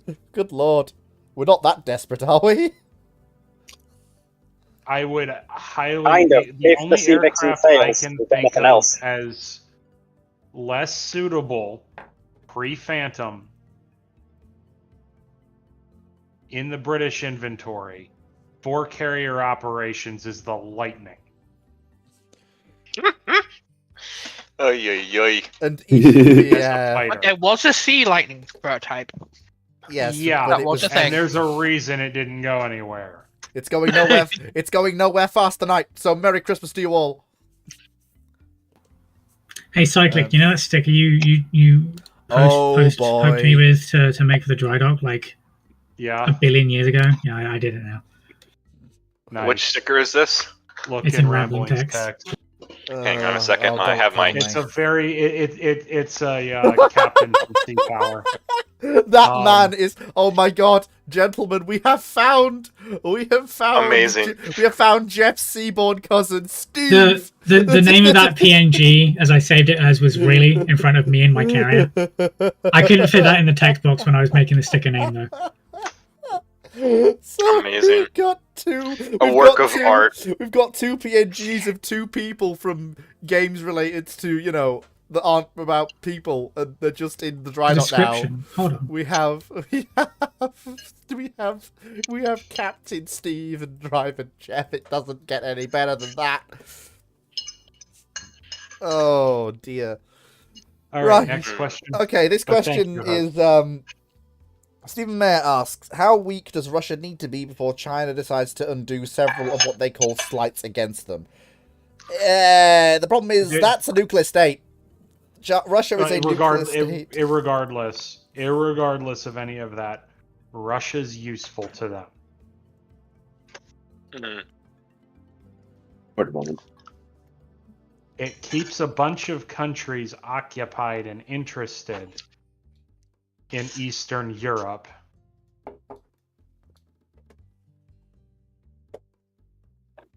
It's a Yep. nice bauble to dangle in front of Europe and keep them looking at it. It has to stay a bubble. Yes. Oh, for Okay, so long so as it's- it's necessary for it to exist, yeah. In that capacity for China. It's also a case of like China is like, even in the modern times, China is not really willing to nation build or directly administer a nation that large. Even if they just took half, that's still a lot of territory for them to police. They kind of don't want to, even though it's like mostly uninhabitable or uninhabited. Well, I wouldn't say that. I don't think it's like a case of, oh yeah, they're going to try and occupy like the entirety of Siberia. It's just there are regions that have historically been Chinese that would potentially be something they would be interested in taking back, and there's barely any population there at all. It's one of those cases where, like, I forget if there's even a million Russians across the border, where there are many millions of Chinese. Yeah. But It's again like they'd only break off a small part. They wouldn't, Yeah. even for a minor slight, and it didn't look like it was going to collapse overnight. They'd probably do the Chinese thing and advise restraint amongst the populations of the world, and then wait for 6 weeks. yeah, And see the what other- happened. China Yeah. is very much going to play the long game with anything to do with this, which is kind of what they've been doing since the 90s. yeah. There's also the other thing that has to be borne in mind is a lot of those territories are right along the Sea of Okhotsk, which is I think I just butchered that pronunciation, which is one of Russia's two SSBN bastions. So anything that happens there it threatens the territorial integrity of Russia, is a direct threat to their second strike capability. Yeah. Which is not something you really want to play with, No. unless you are And fully they've capable made of it dealing with the clear that they will consequences. use. Not only that they are willing to, but they have trained to use nuclear weapons in the defense of those regions. Yeah. Don't they only really roll out worth remembering that, like, tactical yeah. Don't they only really roll out some of those tactical notes when they're training in East Asia purely to remind the Chinese that they are Oh, no, fully no, willing Hood, to use Hood, the It's we're to not- remind everyone. Yeah, but we're also Yeah. not just talking More pointedly, the tactical- Chinese, though. We're also not just talking the tactical weapons. No, I wouldn't say more pointedly the Chinese. It's also to remind the U.S. Yeah. We're also... because Yeah, go on. Can I Sophie, finish? you first. because there is precisely there are two nations on the planet that could meaningfully invade those territories. That's China and the U.S. But as it is right now, only one of those two nations has a tested ground force that could do that. Mm. Yeah. Right. Well, that was fairly straightforward. That did not involve as deep a dive as I thought. So on Discord, typical gunnery officer asks, why Sure. didn't the USN use the MD-500 or the Little Bird platform as the Q-50 Dash replacement? It's manned and small enough to be stored inside and operated from the Framcan's hangar. By the time you're looking at any sort of replacement for Dash, the ships that need it to have rotary winged capability are bowing out of the fleet. And the things that are replacing them can handle the Far larger actual... aircraft. Yeah, the actual helos the USN is using, which I think is Sea Sprite at that point. Yeah, first of all, that picture that you just posted, that's not meaningfully viable as a helicopter, and that was not the version of MD-500 that was pitched for the light ASW helicopter program.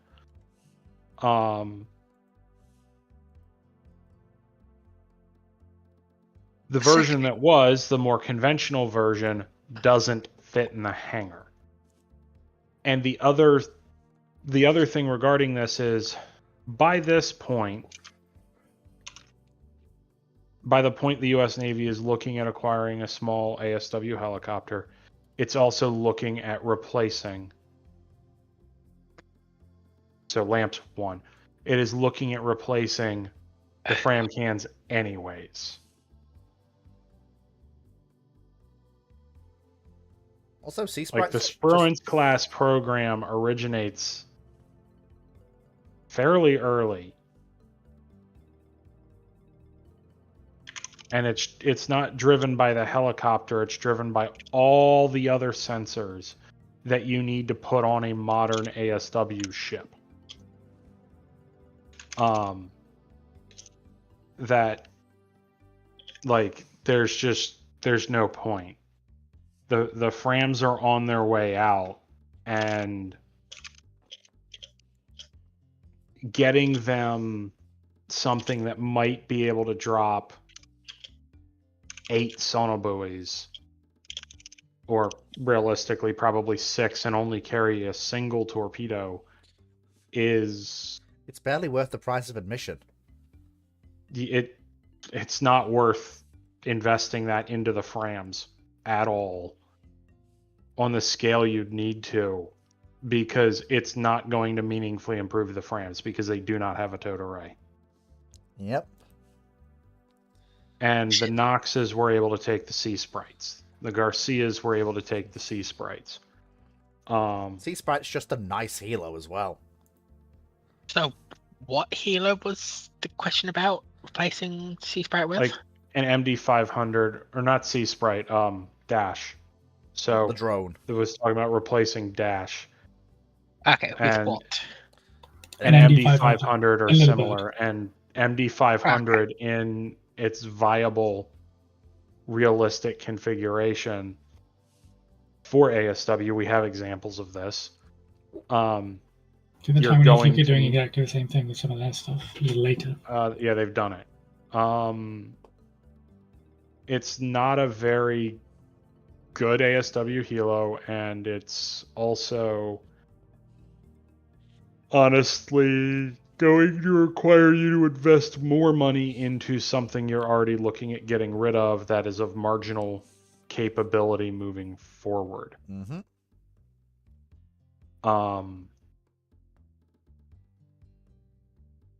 So you're not really in a good position. Yeah. All right. Next question.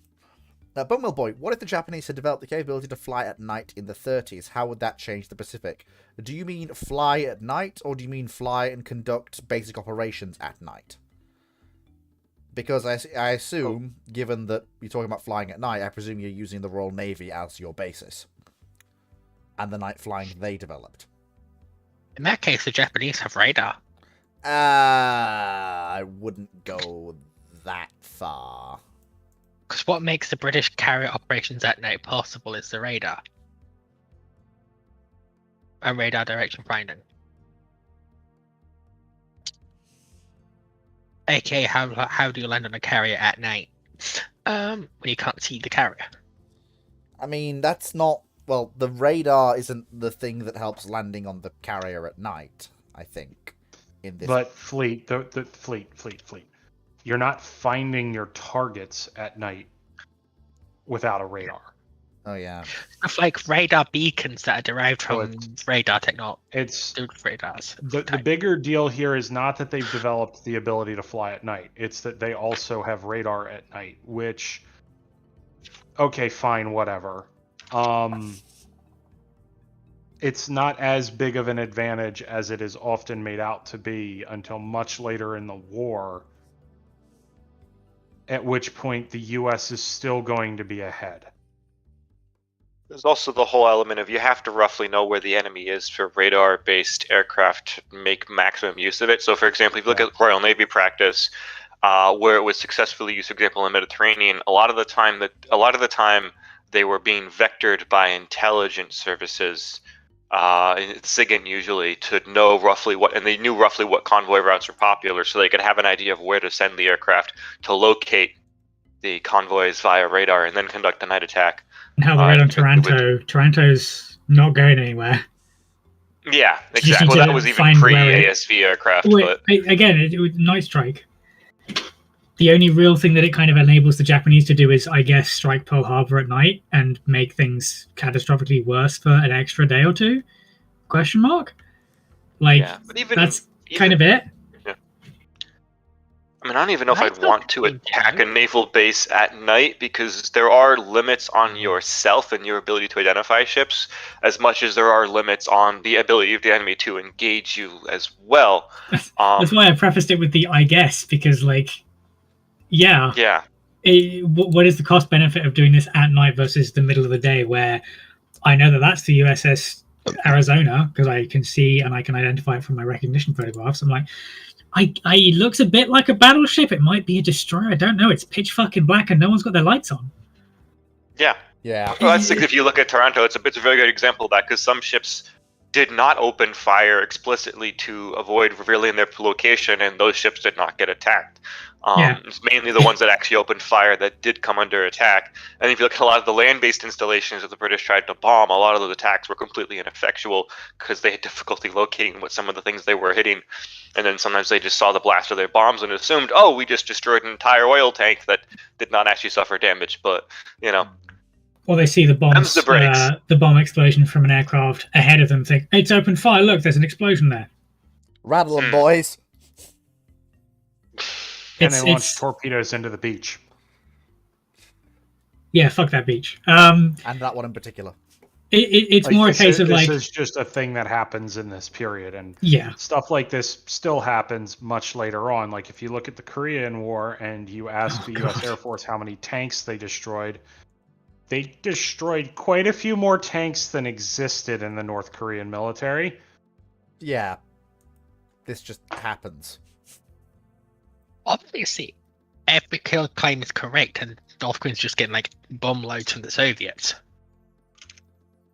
I mean, they did, just, you know, a little later on. As Leslie is saying, and I mean, he's right. Like, the whole thing is just the will to do it. The Japanese can absolutely get to the capability that we're talking about. Yeah. And, like, it's just the will to do it. And this question has given them that will, so they absolutely can do it. How effective it is the next stage of the issue, which we kind of particularly already when you're talking about, you know, you're not fighting in a confined sea with several confined regions within it that all have pretty known convoy routes, like known to single-digit mile lanes. The question is Pearl Harbor a night attack, or is it a daylight raid? I think, to be honest, it would be far more effective to do it as a daylight like they did. Yeah. I don't, because there's not, and they know there is not the air resistance there to meaningfully hinder them. And they know this. Yeah. We'll be like, right back. Would this be something they could take advantage of during, say, Guadalcanal campaign? Flying off night strikes? No, because I mean they could, but the risk of hitting your own surface units is so high that you wouldn't do it. True enough. And they don't have the need at night in Guadalcanal to do it. That's like, yeah, they ruled the seas at night off Guadalcanal. The problem was during the daytime. For them. Yeah. I think... where you might see it is the sort of periodic attritional attacks if, say, they incorporated it into their twin-engine bombers that would be conducted interesting. naval attacks. That could be more useful. Also, gunnery officer, that is one of the better dress-ups of a American tank to play the part of a German tank. It certainly beats the M48s being used in the movie Patton. Yeah. What I would also point out as well, Cyclic, I think the big thing here is not so much the strike, but it's going to be the fitting of radar to the very capable suite of Japanese search aircraft like H6K and H8K. That's gonna make them a lot more capable of finding things. It will also make them far bigger targets. Oh well, because you will pick them up before they pick you up, and in many cases, you will detect their emissions before you see them on your own radar set. Also going to murder their range. The P-38s will eat good tonight. Well, I would say that, you know, Not even P-38s. It's Wildcats and the Hellcats. It is going to affect their range, but it's important to bear in mind just the sheer lunacy of the H6K and the H8K's range. Yeah, but I say what I say because not just because of the weight of the radar set, the antenna, and the crew to operate it, but you're also going to be pulling kilowatts. You're going to need a lot more power draw. Yeah. and that's Yeah, gonna it's Yeah, not going off to of be. the require edges. either- yeah. Yeah, it's not going to be H6K then that get it. The only one of those two platforms that's going to have the generation and the space and realistically the survivability, because one of the things with H8K is that it is armor plated. Although whether or not you trade that armor plating and self-sealing fuel tanks for the radar is another question entirely. Is H8K? H6K probably can do it. Well, no, H6K can, but the level of capability decrease that it would involve, and also it is an older platform. Really quick here, gunnery officer, that was not what I was saying. I am talking about ships picking up the emissions from the Japanese search aircraft and vectoring in the combat air patrol to engage farther out. And Because also, they know. And also, with the Japanese having the radar in this scenario that they have from when they have, I'm not entirely sure that an F6F would have a more sophisticated search radar than a H68 than a H8K could carry. I mean, that was not at all, I think, what gunnery officer was trying to say, Fleet. Yeah, keep it. At all. This was relative to like an F4F and a radar-equipped fighter, thinking that that's what I was saying, and it's not what I was saying. I feel like we have. I feel like yeah. we've done this question. Actually, can I just ask a sub question? All right, quick sub question. So, would the radars equipped on the Lightnings and later P63s be able to effectively detect? P61, sorry, be able to effectively detect them? But yeah, big. They're an air search set. I mean, big and Japanese we're talking flying about boats. I mean, it's a much. Set. They're Like, very these are different small things. sets. Very small sets, what they are. I mean, these are different things. Like a surface search radar on an H8, it's a surface search radar. It's angled down. Mm-hmm.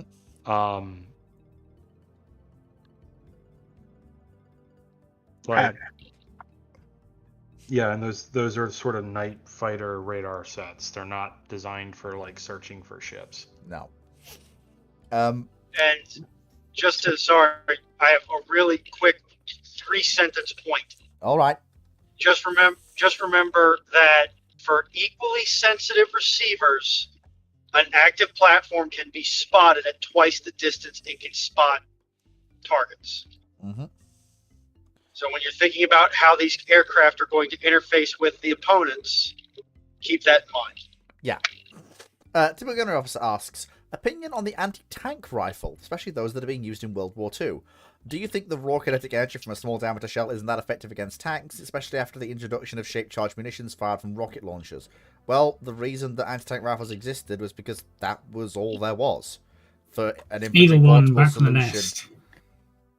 Like, there's a reason that was the only infantry portable solution that didn't involve hitching and unhitching an anti-tank gun. I will also, because I did some prep work for this question. Going in rambling text is the Polish anti-tank rifle, the Karabin, a word I can never pronounce because I'm English, WZ-35. This was a large caliber rifle for the Polish, 13 millimeters by I think 90 something millimeters. This was used widely by the Polish throughout the war. The main reason that this was so useful is because it wasn't going to punch through anything except maybe a Panzer I and a Panzer II's armor plating, because this is the kind of thing that anti-tank rifles were designed to punch through the tanks of World War I, which were only really armored against machine gun fire. So a slightly larger caliber rifle, like say something in 12.7, etc., and above, is what you're really using to punch through them. And even then, you're really doing it to slow it down or to immobilize it. So you target the things that are very sort of easy to hit, like say the tracks. And there are numerous instances where the boys' anti-tank rifle by the Finns and the Swedes, some Swedes, the Bulgarians, and some of the other nations in exile, some of their partisans would heavily make use of things like the boys, if not to punch through the armor plating to damage the tracks or punch through to the engines, because the engine was relatively weakly protected, given all things. So Yeah. you could maneuver behind a vehicle as it drove past, is- or let it lie in wait and hit it in the back. You're not really using this to punch through and blow up a tank. That's not It- really going to happen in this day. You're targeting It- crew. You're targeting drive wheels. You're targeting tracks. You're trying to put rounds into the radiator so that it overheats and dies, because that is something that happens to engines of this period. It is also worth pointing out, however, the rapid escalation in armor thickness that takes place at the end of the 1930s.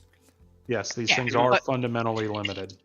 Prior it's to also prior the to that case- prior to that rapid escalation in armor thickness, an anti-tank rifle is absolutely a credible threat frontally to most armor of the period. Fun fact: one of my favorite, Frontally, if Right. aimed appropriately, which is very hard to do over open iron sights, at a range where you're not going to be seen and immediately gunned down. It also depends on what kind of armored vehicle you are shooting at, because not everything is an actual proper tank as well. Tank gets being cars, popular in this half-tracks. vehicle, or half tracks, trucks. armored cars. Yeah, stopping a truck with Kamikaze, anti-tank rifle is perfectly because- viable. You're really If I hateful can- infantry. Let Foxo speak. If I can No, finish, because Cyclic then Fox so quickly, one at a time. Bang bang. you're not trying to blow up the tank with these. You're trying to either kill crew or disable certain things on the tank And now to Fox. then render the tank not effective. and they quickly become ineffective against tanks, but stay effective against light armor. Hmm. It's because Mhm. you see quite a lot of boys anti-tank rifles being used by the IRA in the 70s, because they will still quite happily punch through a Saracen, Yeah. and they'll quite happily punch through most APCs, most armored cars. They'll quite happily put a hole in something like a Scorpion if you hit it right. Yeah, I mean, don't forget, folks, the anti-tank rifle hasn't gone away. We just have... It's an diff- anti-material rifle now. Yeah. yeah.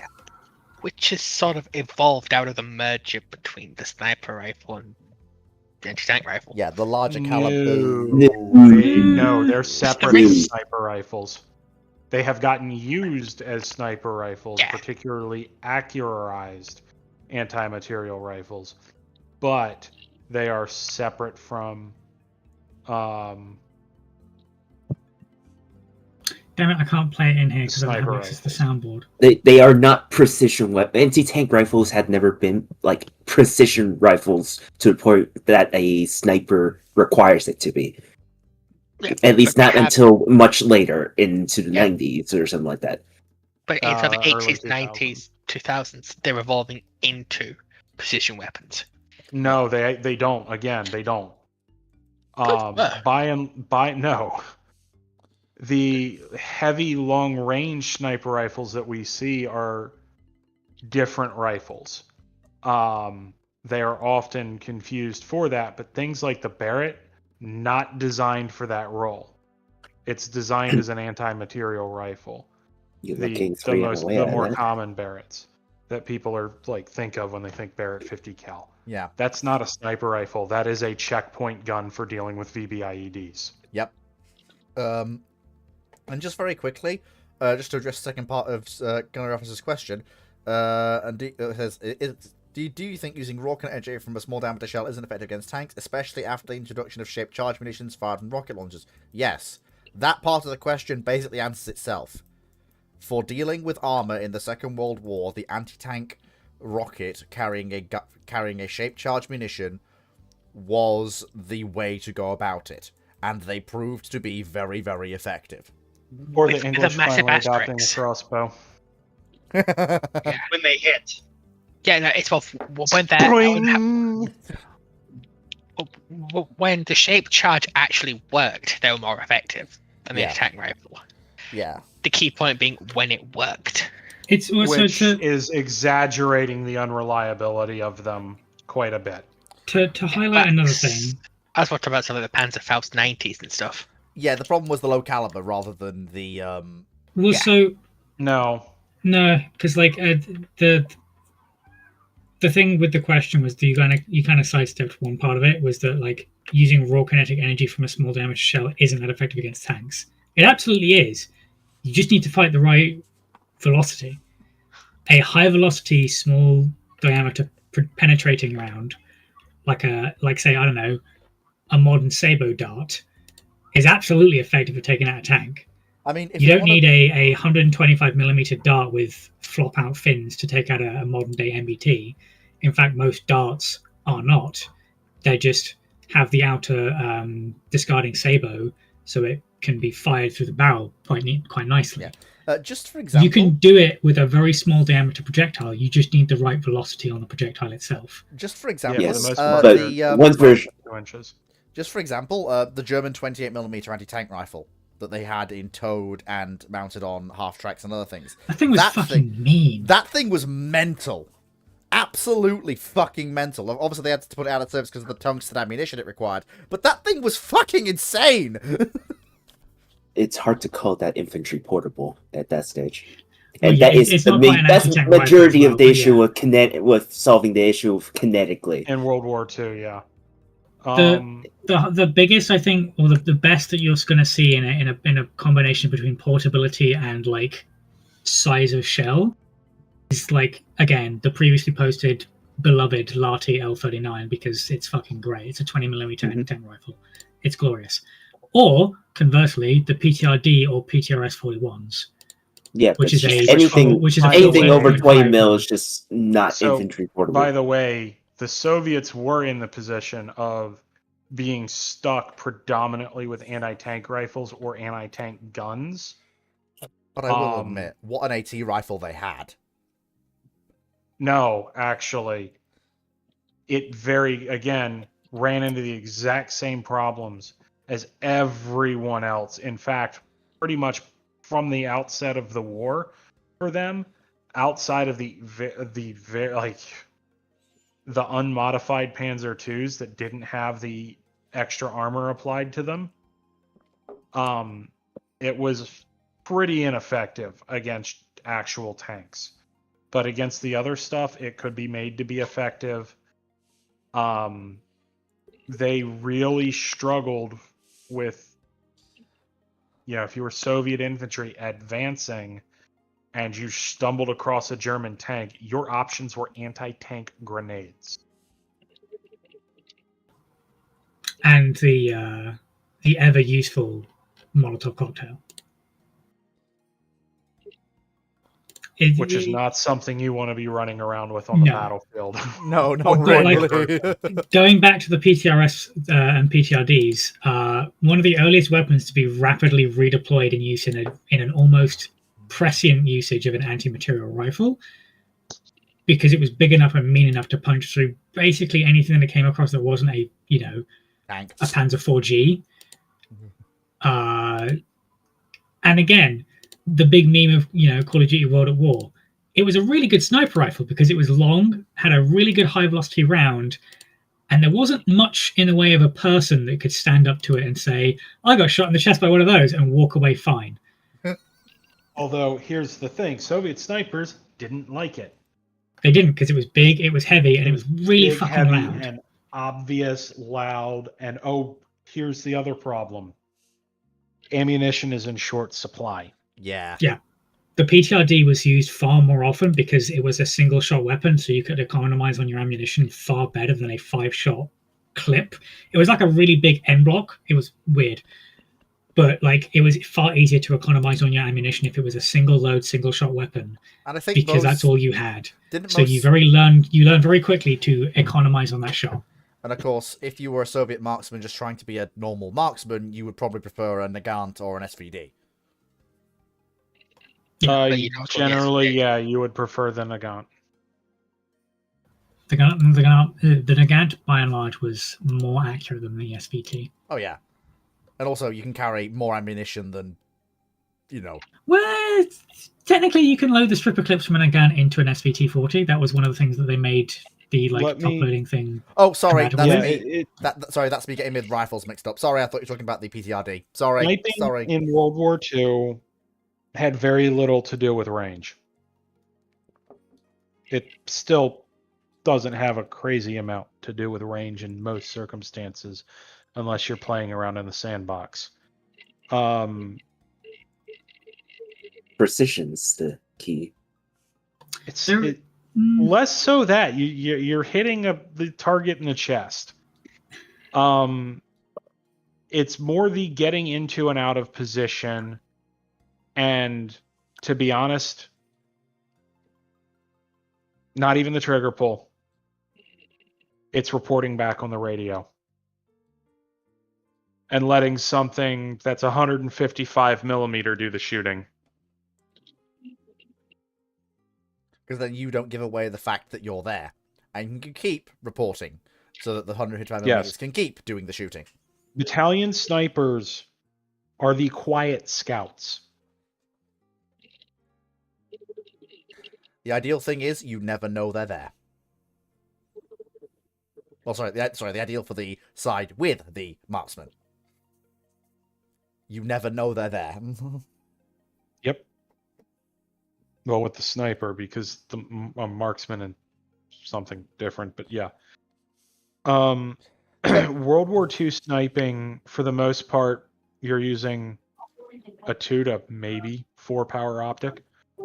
You're not shooting out very far. You have a very, very narrow field of view in your optic. Your reticle is generally pretty bad. And it's very much generally an urban warfare thing. It's to the point where a lot of snipers in World War II took their optics off and just used irons. Fun fact, the White Death in the Finnish Winter War never carried a scope for his rifle. Not just because he was very good at shooting with his iron sights, but because in the middle of the snow, that scope glare is more obvious than the snow around you, so you very rapidly give away your position. Not only that, it's a great way to snowblind yourself. Yep. With your dominant eye. Very quickly would go with iron sights for basically his entire time in the Winter War.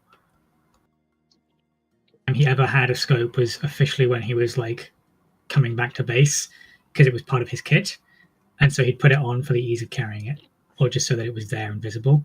And I think otherwise he took it off and never used it. And I think his ranges of engagement weren't so long that you're in a forest.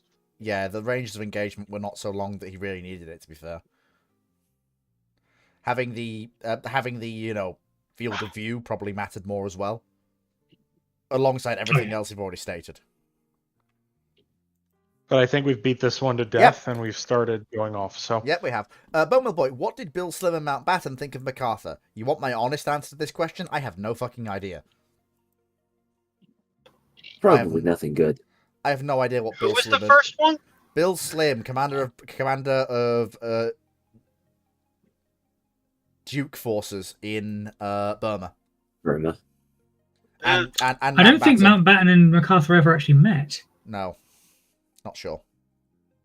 And I don't see why Bill Slim would have either. Like, they would have just heard this crazy American officer steamrolling his way across the Philippines. Yeah, besides, they had their own mad American to deal with. In China. Still Yes, still well. The less said about that man's military career in China, the better.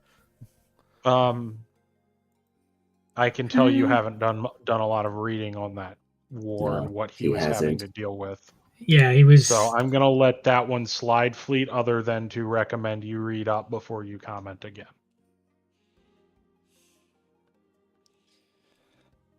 Next question. Typical gunnery officer. How would you rate the early US sub-launch cruise missiles like both Regulus 1 and 2? Do you think their guidance system isn't that good and doesn't carry much punch, even though they do have a great maximum range? It's a nuclear cruise missile. As long as it gets within a mile of its target, Fleet. That's not what's driving this. What's driving this is you needed to have relay submarines on the surface to relay control and guide over the mid-course until it is close enough to the target that INS can be used to take over and get it within minute of megaton or whatever the minute of kiloton. Oh. Oh, I did not. That and was the answer to these is, well, this is what was available at the time. So And it was replaced for good reason. good enough at the time, but it was replaced for a reason. I am going to do something rare here. I'm going to fold in the next Discord question because it's very much related to this.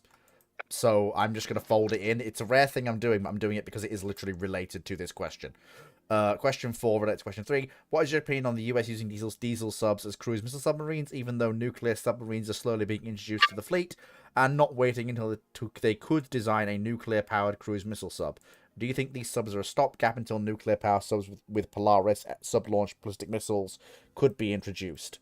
I think they were absolutely a stopgap while the Navy tried to figure out what to do. They weren't certain that the sub-launched ballistic missile was going to end up being feasible initially, and once they did, it was very clearly a stopgap. But before then, why would you use a nuclear submarine for this role in an era where the nuclear submarine is best used as an attack submarine in this period because it is utterly invincible to surface ASW capabilities? You said utterly invincible like a because we're talking the 50s. We're talking Nautilus here. There are multiple exercises where Nautilus effectively runs out of torpedoes, runs back home, rearms, comes back out, and sinks. It just does this till she sinks the fleet. Jesus Christ. And they just couldn't deal with her. She can outrun the destroyers. Yeah, FSNs when they were introduced were They a could- whole other so- tier of How capability. fast was Nautilus? I thought she was sub 30 knots. Yeah, she doesn't have to deal with wave action, fleet. Oh. And the other thing she here can is ASW tactics are in this period were entirely built about generally speaking, the Romeo only being able to do at flank like 15 knots and rapidly running out and having to either come up and snorkel or surface. Mm-hmm.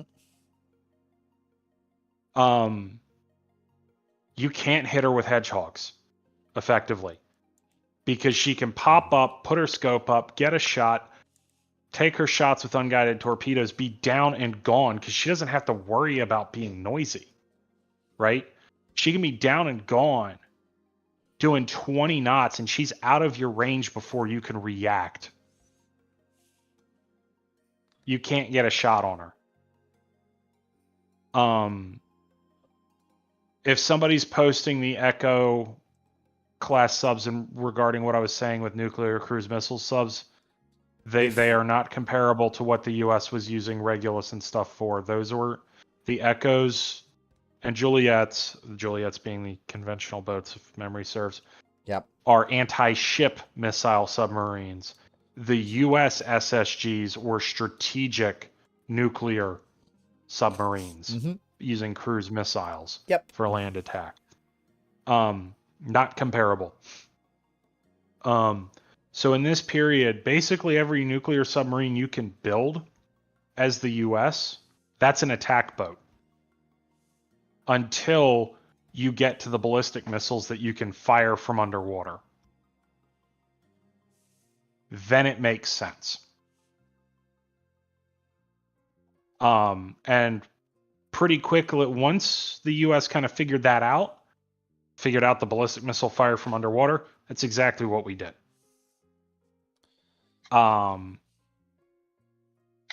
Those completely replaced the Regulus submarines.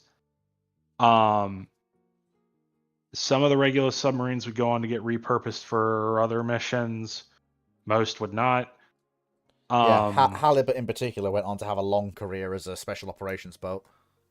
Yes. And well, then run into the 41 for Freedom drive of Oh, a yeah. massive fleet of SSBNs. Mm-hmm.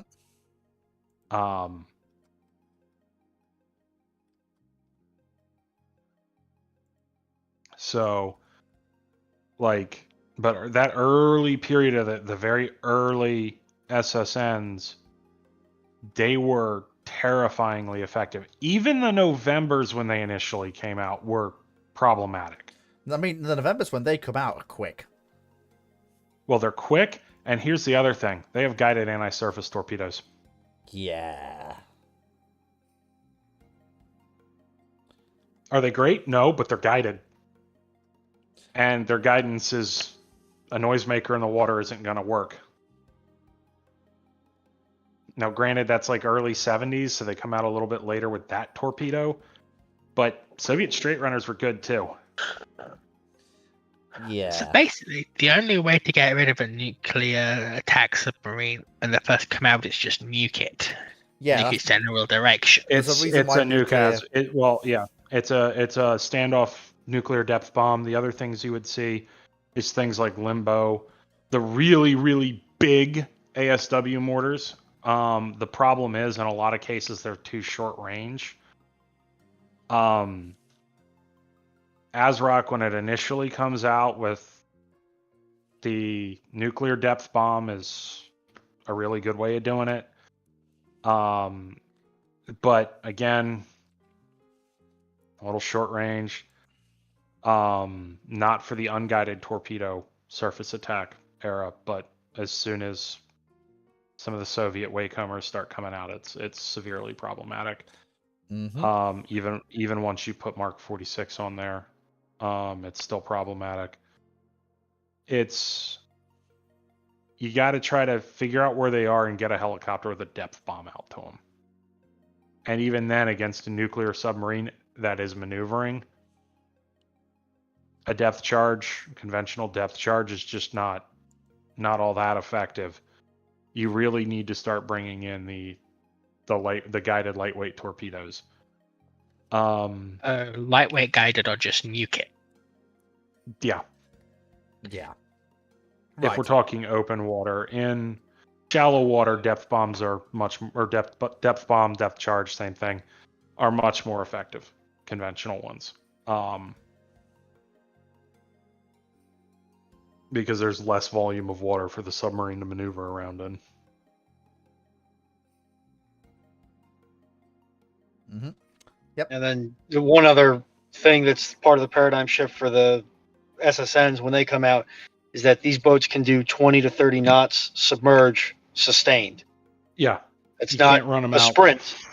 Mm-hmm. Yeah, that's not a sprint. That is sustained. Yeah. Which you couldn't get out of you could only dream of, and even then it'd be a ludicrous dream of in a Diesel boat. diesel boat. That is still a fundamental difference between SSNs and SSKs today. Just that sustained high-speed capability, the maneuverability, the options it gives you is just vastly different from an SSK. Mm-hmm. It also plays hugely into survivability even to the current day. Yep. The ability A to, lot easier to make a knuckle when you can do 20 plus knots. and also there's also the ability to, oh shit, there's a torpedo above us, right, crank it up, clear the datum, we're gone. And that be loud. And loud's like the exact opposite of where you want to be. At that point, they've Yeah, dropped on you. They've dropped on you. They know where you are. Being loud no longer matters. Not no, Fleet. Not necessarily, because there's a lot of they may have dropped the torpedo what they think is short, so that the seeker head has a chance to get a hold of you. It's going to depend a lot. You want to get out of there, but unless the torpedo is headed straight down and it's over top of you, you want to move, but you don't necessarily want depth. Yeah, you don't necessarily want to start go to full flank and start cavitating, and as said, make a crap ton of noise. But so there's all sorts of considerations that have to be considered. Generally speaking, if you detect a torpedo as a submarine, you are going to try to clear that datum, and then you will try to break contact afterwards. You're not taking that risk. This is not cold waters. You cannot maneuver like that in a submarine. The torpedo will always turn tighter than you. It will always be able to change its depth faster than you.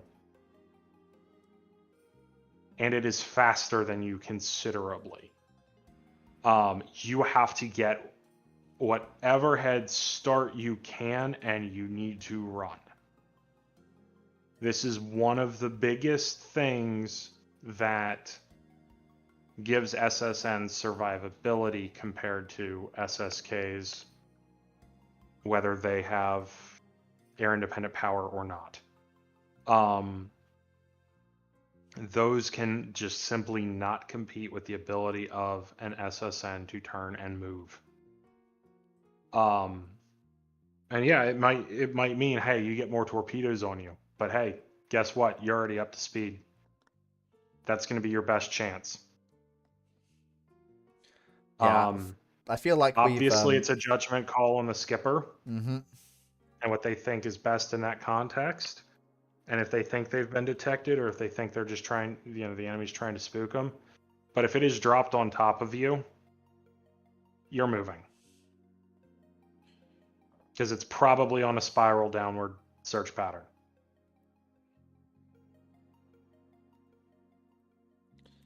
Yep. Right. Okay. Bone Mill Boy asks on YouTube, what if Dowett, Mitchell, and the other advocates of strategic bombing, air power alone being enough in the 1910s and 1920s had never existed, and thus the bomber mafia or equivalents never exist? Well, if you've destroyed the concept that A, something like the bomber will always get through, or B, the wild theories about almost nuclear levels of devastation brought on by aerial bombing, if those are no longer prevalent or spreading, you've not destroyed the concept of bombing as a whole, because, well, World War I has happened, and, well, the proof of what bombing can do has been shown. You will still have people advocating for a strategic bombing force, but what you probably won't have is them advocating for a force, to level, like a force capable of leveling cities, or you're probably going to see more focus on the idea of... What's the question? So, what if Dowett, Mitchell, and other advocates of strategic bombing / air power alone being enough in the 1910s, 1920s that never existed, and thus the bomber mafia or equivalent never existed? Okay, Fox, so before you go, Cyclic, you were going to say something. Yeah. You're going to have a harder time wearing down the Luftwaffe in World War II. Yeah. As well as disrupting other parts of German industry. You're just going to have a harder time at doing it, because you're not going to have the statistical numbers of bombs being dropped from enough aircraft with enough bombardiers to hopefully hit the targets you need to hit, and also really put the Luftwaffe on, and yes, I'm saying it that way deliberately, force them into the air. back foot, forcing them into the defensive, right? That they got forced into, and really grind them down. Between the bombers and the war in the Mediterranean, and I can't stress enough just what forcing the Germans to send up their fighters into our own fighter cover for the bombers did to their pilot attrition. It was bad for them. And to be fair, by 1944, the British had got area bombing right, and they were consistently leveling German cities. And whilst it may not have caused the damage that some people might have thought or hoped it would have done, that's still an awful lot of disruption, an awful lot of infrastructure damaged or broken, people who need to be rehoused, reworked. It's just disruption the German state does not need. Also, I think there's... So are we stopping strategic bombing, period, or are we just getting rid of the key figures and developing it? I think it's more of a delayed action. I think there's always going to be minds that you're have not this gonna idea. have the numbers you need as early as we had them. Now, conversely, that's going to balance out in some other areas. There may balance out in some other areas. Might there be a focus on trying to actually hit things with less bombers, like point targets, like factories? Might that? You're No. physically not capable of doing Yeah. that. Yeah, unless- that's a technology and engineering issue. That's not a. You could somehow come up with dive bombers that have the range and payload, and like you're not knocking these factories out. Oh no, You I'm have not to put saying. large- Yeah, I'm not saying that it's a practical thing, but I'm saying in absence of one theory, will not another theory present itself, no matter how impractical it may be in reality? What you're likely Well, I going think- to have is a more tactical focused Air Force rather than a strategic focused Air Force. So you end up with an Air Force that is focused around providing support to the front lines. However, the problem there is, and maybe doing some interdiction, the problem there is it's not able to shape farther beyond, right? So now you're constantly fighting over control of the front line in the air as well, rather than forcing the enemy onto the back foot, forcing them onto your turn to engage on your terms. And while that may work out in North Africa better, it's gonna mean 1944 is a lot harder. I mean, I- okay. What I would also. Right, it's gonna depend. Like a lot of the strategic bombing that comes out of Europe comes out of the fact that the British have been knocked off the continent. So strategic bombing is the only way to hit back. And that comes out independently of men like Trenchard. But there is also, in the interwar period, that desire to build up a bombing force in Britain. It leads to aircraft Yeah, May I like... that please- gets annihilated. Can I? Please. Fine. Go on. Go ahead, Foxo. Finish, and then I would like the talking stick, please.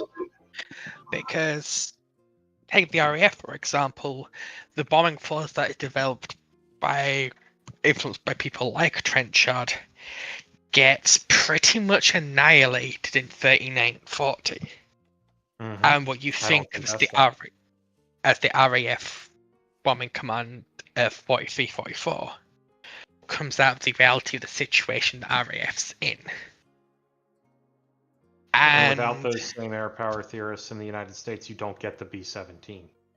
Yeah, but in the UK, you still get the Lancaster because that comes out of desire to hit Sure, Germany. that's nowhere near enough. Yeah. So you still get it. The question is, you don't get enough, and that's what I'm talking about. Having a capability in a war like this is meaningless. It's having enough of the capability. That's the real rub, isn't it? Not having enough of these platforms. But anyway, go on, please. Ruin on. Sort of. Ruin on next. Foxo, are you done? No. Because what I was trying to say is that these people aside, the theorists aside, the realistic need for strategic bombing is still there. You haven't gotten rid of the need for it. Like, you can delay it, but the need's still there. Sure, and again... Hang on, Cyclic. Ruin on's that's going next. exactly what I'm saying. Yeah. Okay. So do I have the talking stick now, Yes. Foxo? Yeah. Okay.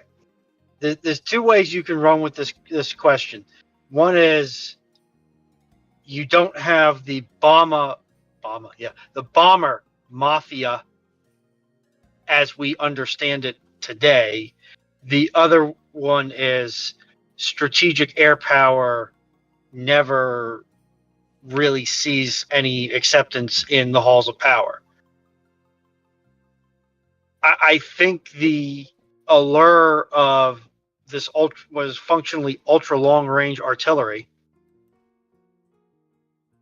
is self-evident enough to the point where you do get investments in strategic bombing. Is that going to still result in reduced numbers, as Cyclic has been saying? Yes.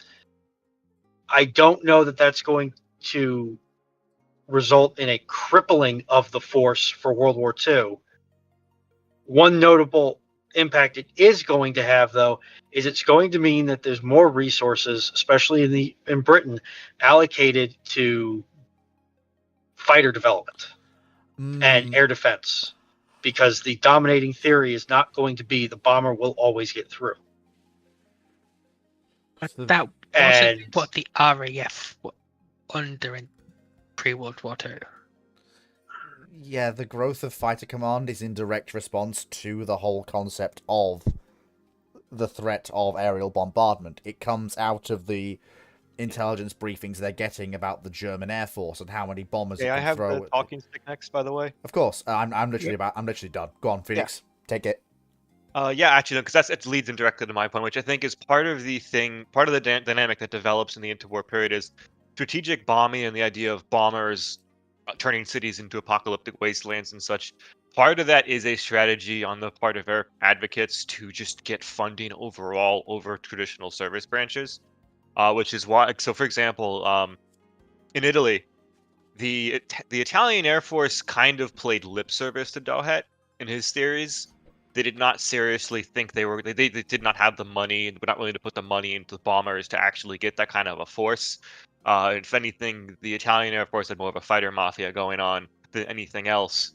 But they still let him publish in their official magazine and let him espouse his theory, and even had kind of favored him over guys like Mccausey, who were in favor of tactical air power and being a tactical air power advocate. The Air Force focuses on supporting the Army, right? Because the idea was we want to espouse theories that will make politicians give us more of the budget over the Army or over the Navy, and also we don't want them to have more reason for them to argue for them having control of aviation over us ourselves, the independent Air Force. So this was part of that advocacy effort as well. So I think in some respects, again, this will vary by country and Air Force, where how much the actual argument of, oh, we can definitely do strategic bombers is actually going to weigh in. Because some cases it was more of a political ploy. Some cases it was very much believed, like part of the French inaction in the interwar period against Nazi Germany was because they legitimately believed that if they acted against the Germans, German bomber fleets and converted civilian airliners are going to raise French cities, which is not really a German plan, but something they did not exactly shy away from hinting at because it was something they knew scared the French. Because the French did kind of have this cult of bombers will do the job as well, or the even weirder concept was their big super aircraft that was going to be a fighter and a bomber. It was more like a flying battleship than anything else. Oh god, not that French Air Force was concept. on some interesting stuff in the interwar period. But though it is interesting to note that this is one of those things though, that could also just go both ways, as much as it makes things harder for the Allies in terms of not having strategic bombers as early. Likewise, you may see some shifts in some of the Axis Air Force's concepts, potentially not. Because again, it would be interesting to look at like an interwar Italian Air Force that developed on the line of Mccausey's theories, as opposed to what it actually was. But then again, I wouldn't really be convinced that getting rid of Dowhet would actually result in that kind of a change, simply because the Air Force was kind of using him as a political chip more than they were actually accepting his theory. So they may not actually shift that much, but it is something interesting to think about. Mm-hmm. Makes sense. I feel like okay, we've done that question, I think. The Gunner Officer on Discord asks, opinions on the tilt rotor technology on aircraft. Do you think early tilt rotors aren't reliable enough, especially those of the 50s? And that it was not until the introduction of the Osprey in the 21st century that tilt rotor tech is viable enough for mass usage. Now, the tilt rotor is an interesting concept for an aircraft, and we've seen a lot of tilt rotor or tilt engine aircraft come out of the period post World War II. The Germans tried to implement it with a supersonic fighter. There were experiments through various companies in the West, and I think the Russians also tried to mess about with it as well. But I'm going to hand over to some of the more aviation-minded colleagues because I am really not that familiar with tilt rotors as a concept outside of the, like the things I just listed. I will put it simply. There's a reason Osprey was the first. It's still the only one in military service in significant scale. And still occasionally get quite a bit of issues or Well, reliability issues. the with fun it. part is it is significantly safer than the conventional helicopter it replaced.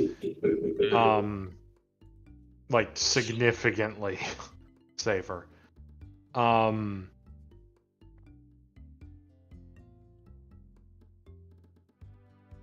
They get a lot of press attention when they have problems, but they are not that bad compared to most other things out there. Yeah. A cyclic or somebody else can fill me in on this. The DoD's program to essentially replace its entire vertical lift capability, because I think they're looking to get 4 airframes out of that program. It's a DoD tech demonstrating program. Can we develop this? And then the individual services, it's up to them if they want to procure aircraft. Because if if I'm remembering correctly, I think they're all conventional helos. No, they're not. Okay, so there are some tilts in there. The Army picked a tilt rotor to replace Black Hawk. The V-280 is the sort of demonstrator that's being evolved into. It kind of looks like Black Hawk with wings and tilt rotors. Well, there's a reason.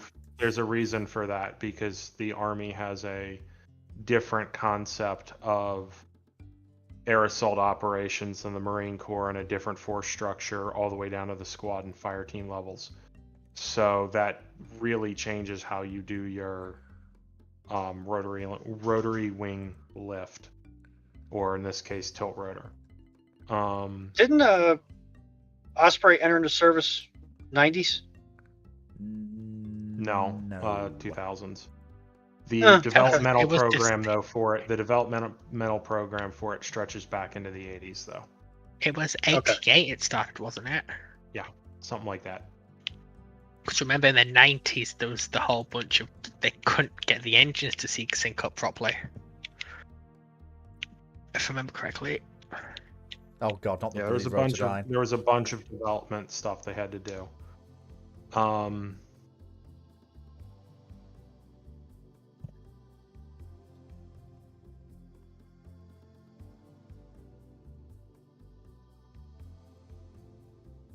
There was a ducted sort of tilt fan in the competition to replace Black Hawk. It got eliminated pretty quickly. Sounds like somebody's watching too much Avengers.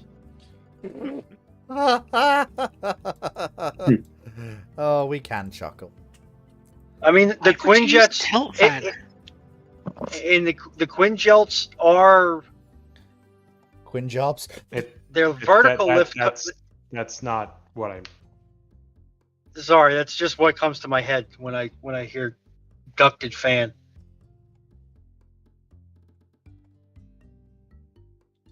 I feel like we've touched on tilt rotors here significantly.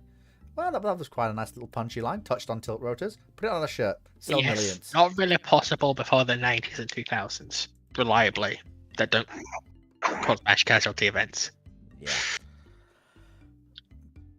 Bummill Boy asks, do you think the US chose the perfect time to split off the Air Force after nuclear weapons, as before that point, Air Forces could only influence the outcome of ground and sea decisive battles and not destroy the enemy on their own, and thus should have been equivalent to the place of artillery and armor for armies or submarines for navies?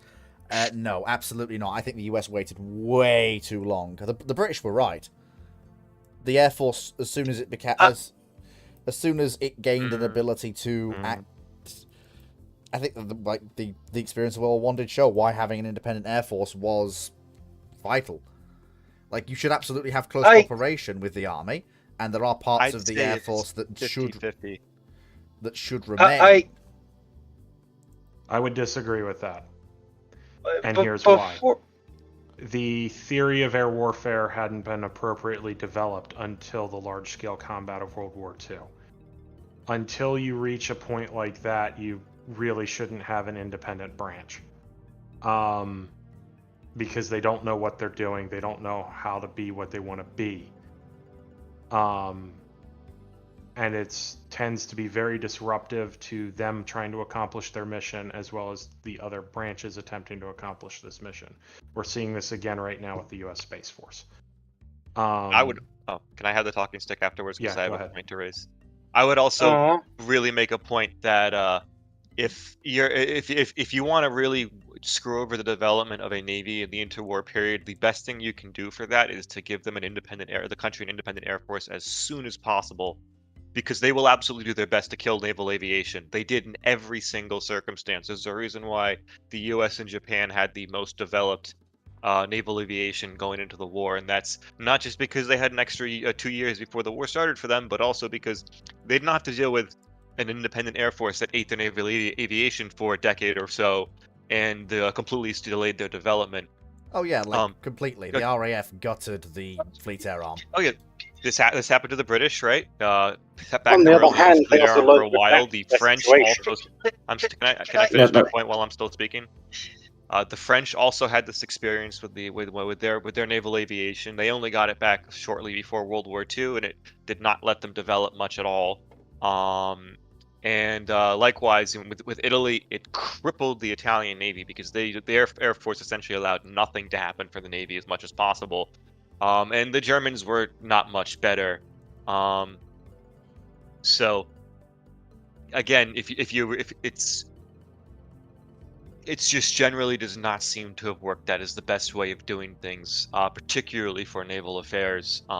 Because Air Forces they just universally wanted to grab as much power as possible, and it was just antithetical to keeping an effective air arm around.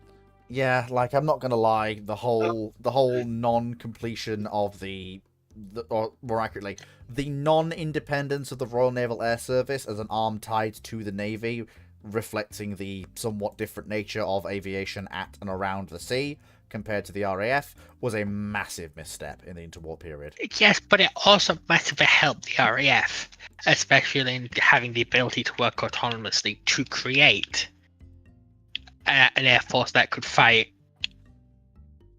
separate from the Navy and the Army in a specifically air theatre. I'm just gonna very quickly say, Dragon had something to say, Moe had something to say, and Ruinon had something to say. So I'm gonna go in that order, 1, 2, 3, because they all had something to say while Phoenix was speaking. So one at a time, gents. Dragon first, then Moe, then Ruinon. What am I, like chop liver? Yes, there was definitely issues caused by it when I come to it. To a degree, it also might have helped because the Fleet Air Arm learned to work with what they got. And I will be honest, I would say the Fleet Air Arm operationally was the superior force to both the United States Navy Air Force and the Japanese for most of their roles. We see this quite a few times throughout their tactics. I am going to utterly disagree with you there. Taranto jumps to mind. Well, Don't care. Completely different operational context. And to be fair, bear in mind the US and the Japanese are not dealing with the environments the Royal Navy is dealing with, and they're not trained to fight the Royal Navy the way the Royal Navy is trained to fight. I think it's not so much a case of better or worse. I think it's just a case of different. I think the completely different operational contexts. Yeah, like, to get back to a question, it's a case of if you're in the British situation where you really need an independent air force to fight an independent naval battle, an early air force in separate branches really useful. Not having it tied down to the army. Glad to see there's no point talking again. And I'm trying to answer the question. Yeah, Dragon. But if you're in the American situation, I wasn't finished, Foxo. That's why I'm annoyed. yes, but let him finish, Foxo. No point.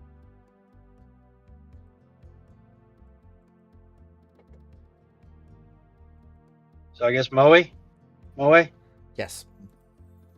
I didn't have anything to say. And then Ruin on then. I'm going to push back on the implied point in the question that says that you can't.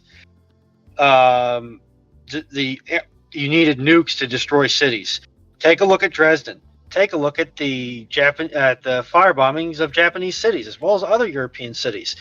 Keep in mind that at this point in time, they still have very deep stockpiles of chemical and, in more than one cases, biological agents. The air forces of the 30s and 40s are perfectly capable of exterminating all life in urban centers long before the advent of nuclear weapons. I love The only thing that is unique about nuclear weapons is now you can do it with one bomber instead of hundreds. Mhm. That is really the only thing that makes nuclear weapons unique, is that you can do it with so many fewer munitions. The one thing I would note when it comes to fire is World War II sometimes gives a little bit of an exaggerated effect because German-Japanese construction both very heavily used wood or lighter materials, which was not universal to the entire world. Particularly the Mediterranean, for example, you could not burn down cities in the same way. Yeah. But you could. Even compare this to Vietnam later, where you have B-52s dropping just orders of magnitude more ordnance on Hanoi. But you could what, Dragon? I said never mind at this point. I don't know. Enough anthrax will do the same effect to the population as a nuke will. And just to add to Phoenix's point, I mean, look at the German raids on Britain. Yes, they dropped a lot of incendiaries and bombs, but the fires were mostly contained and dealt with. They never spread into the massive conflagrations we see in Germany and Japan. Now, that's possibly also down not just to construction, but also to Effective response forces? yes, but it does still... And the weight of bombers headed over the channel. True, but it does demonstrate... And the British Isles are very wet. Yes, and but... a lot of raids literally got rained on. Yes, but despite all of that, I mean, this is turning into a what have the Romans ever done for us moment, but what have incendiary bombs ever done for us? But in spite of all that, I think it does help reflect Desperately Phoenix. trying not to pull a line from a Vietnam parody. Kill me now. No thanks, too much paperwork. Right, okay. Also will hurt my chances of getting a work visa. Poseidon got it. I also don't have a license for that fleet, so I can't kill you tonight. Damn it, what a shame. Too bad. I can only kill you on Tuesdays between 6 and 7 p.m. I'm not going to be near you on Tuesday. It's at 6 or 7 p.m. Oddly specific, though. That's what you think. Anyway, Ramblings. Honestly, I go all over the country nowadays. I could be. Who knows? Ramblings text. Sorry, not Ramblings text is not a person. Folks, Foxo asks, is there any better low-speed rally car than the Volvo 242 Turbo 1983? I have no idea what that is. One of the best rally cars ever made. I have no idea. I am absolutely not a car person. It was what aimed at Moe.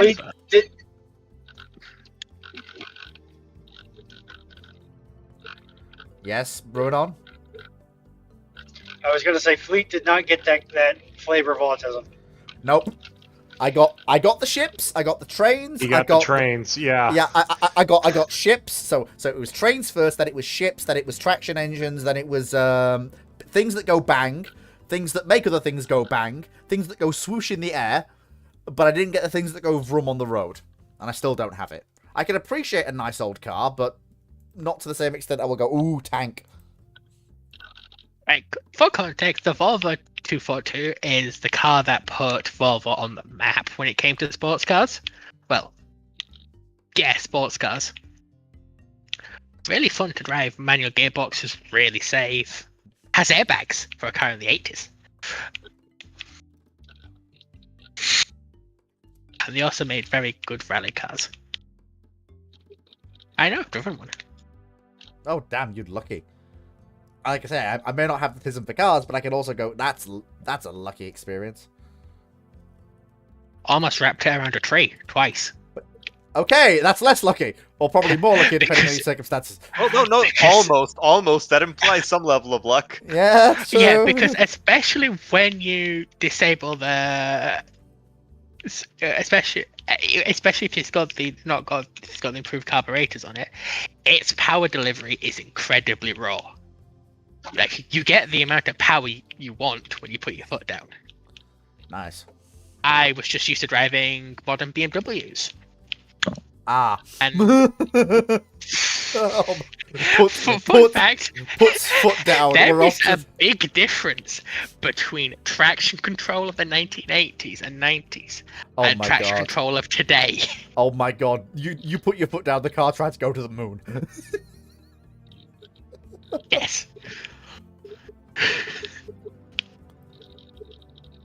Bone Mill Boy asks, and this probably will be the last question, what if the Soviet government had honoured all existing debts and obligations of the Tsarist government, including staying in the First World War upon coming to power? They face an almost immediate counter-revolution from another branch of the socialist movement or the Republican movement.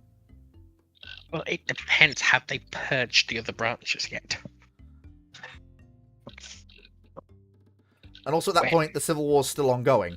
Like, the white government's still... They're really not in the position at all, too. They have to make peace. Yeah. Or they end. Like, there's no honoring the thing. It is... And also they need to make peace so that they can continue to draw breath. Yeah, and also one of the whole things they'd come to power is the whole point that the previous Republican government wasn't making peace and was still paying the West. The whole thing that catapulted them into power was partly this. That they were going to wipe away the debts and stop the fighting. That was the whole thing. Well, it was also because there were an armed insurrection against the government. Well, yes, but the reason... The popular groundswelling of support... And incompetent. Yes, but part of the popular groundswelling of support and the reason that parts of the military joined them was because they were going to stop fighting the Central Powers and go back to doing that classically Russian thing of fighting other Russians. Well, the ironic thing is they would have sacrificed the Ukraine for that. They did. For that peace. They did. And that was like the one part that could actually feed the Red Army at this point. They did sacrifice the Ukraine. That's just what happened. Hence why there was starvation, the Russian Civil War. Yes. And then basically every part of the Russian new states that existed collapsed into civil war. Apart from the Baltics, who very rapidly established governance over themselves, and then had to resist the Red Army coming to try and kill them again. Yeah, but didn't both Lithuania and Estonia have proto-fascist and fascist uprisings? Those were mostly a bunch of very lost, very angry Germans who weren't sure what they were doing there, but they were doing something. And you've got stuff like the Forest Brothers in Lithuania. And the weird neo-pagan stuff. Yeah, that's suboptimal. The wide-scale conflict that was the Russian Civil War and its offshoots was aggressively confusing. And led to all sorts of weird and wacko ideas.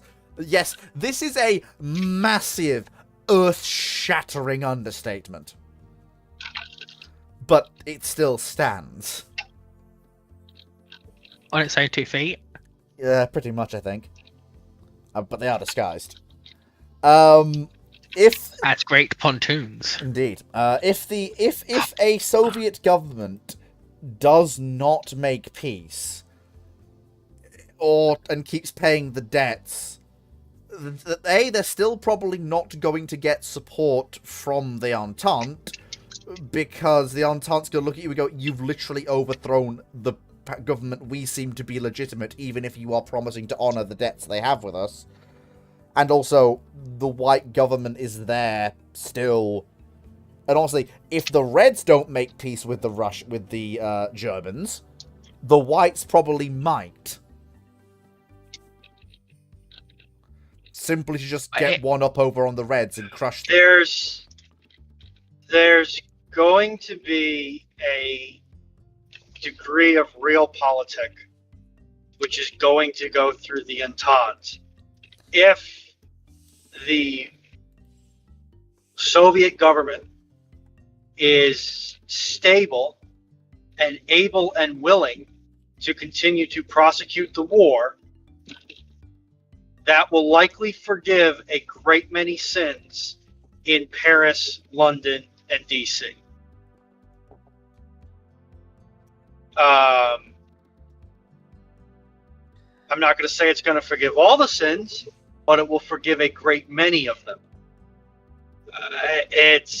And especially if the White Russian, the Tsarist government, the remnants of it, seek to gain public support by brokering a separate peace deal with the Central Powers, that's going to suddenly make arguing that, well, you know, the white government is the Tsarist government is the legitimate government, and the Soviet government is the illegitimate government, a lot harder in those Entente capitals, because it's going to be like, yes, so you want to take away an ally?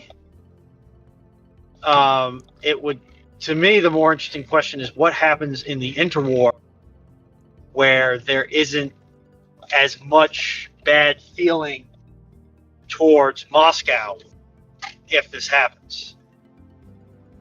Well, actually, What is that? Because that's actually a good point, because a lot of, as America was instrumental in the development of the early Soviet Union, especially stuff like American tractors before Stalin got into power. And if you've got a Soviet that is dealing well with the West, it means they're probably much more moderate. And hopefully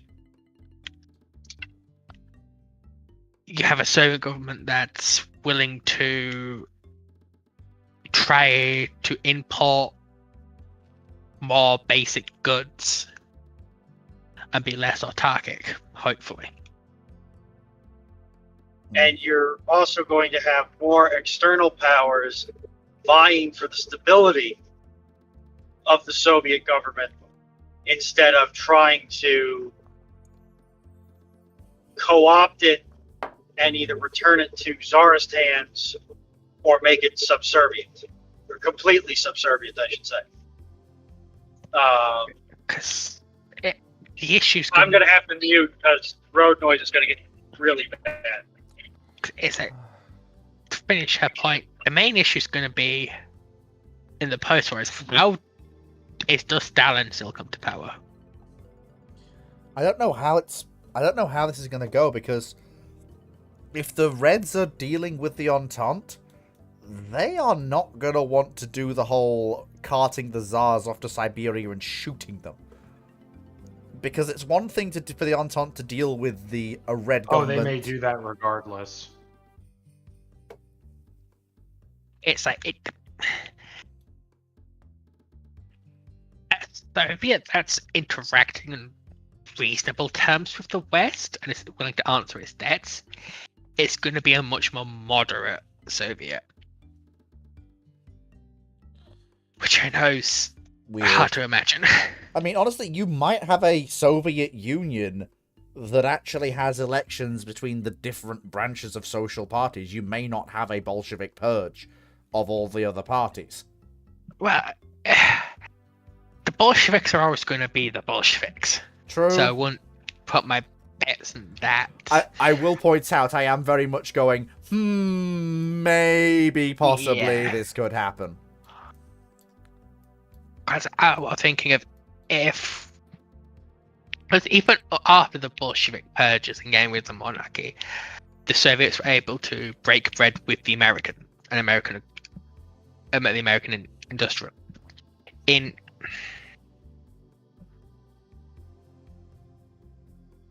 American people who make tractors, what are they called? In just Mm. well, a lot of Soviet machinery and tractors come from the Americans. True. So it's all going to depend on why does it always depend on Stalin? Because he, like him or hate him, and I think most of us hate him, he was a titanic figure within the Soviet Russian government, and in fact the Soviet state generally, and despite his many crimes, flaws, and everything else, it can be argued that his vision and his will did shape the Soviet state. Pretty much in totality. Yeah. Even though I hate saying that, it is true. Although, one thing that's, if you are founding, because essentially this is going to be a decision that is made at the founding of the Soviet Union as the dominant governing force for Russia. If you have that founding be on a basis of we honor our debts, i.e. a more honorable, for lack of a better term, because I can't think of one right now, government, how does that impact Stalin's rise to power and ability to rise to power? Yeah. Because this could very well lead to a situation. This could very well lead to a situation where Stalin is not able to take the throne, as it were. I feel like we're skipping quite a few things here. The problem with the question is it is a very wide question, and we are trying our best. But I do feel like going much beyond the actual First World War is impossible. What's the actual capacity of the Soviet government to pay or to honor the debts the Tsar's government incurred? Functionally, Because, Not good. exactly. In 1922, when the whole Civil War is over, I don't think they had an economy. This isn't. We don't even need to look at Stalin or anything. It's a question of what can Lenin do to actually participate that we should totally honor wherever the whites left over. and also there's also I don't think that's physically happening. Yeah, there's also the horrifying thought where there's another party here that gets a say. If the Russians don't surrender, the Germans are just going to crack the knuckles and go, okay, we'll keep coming east then. Until you do.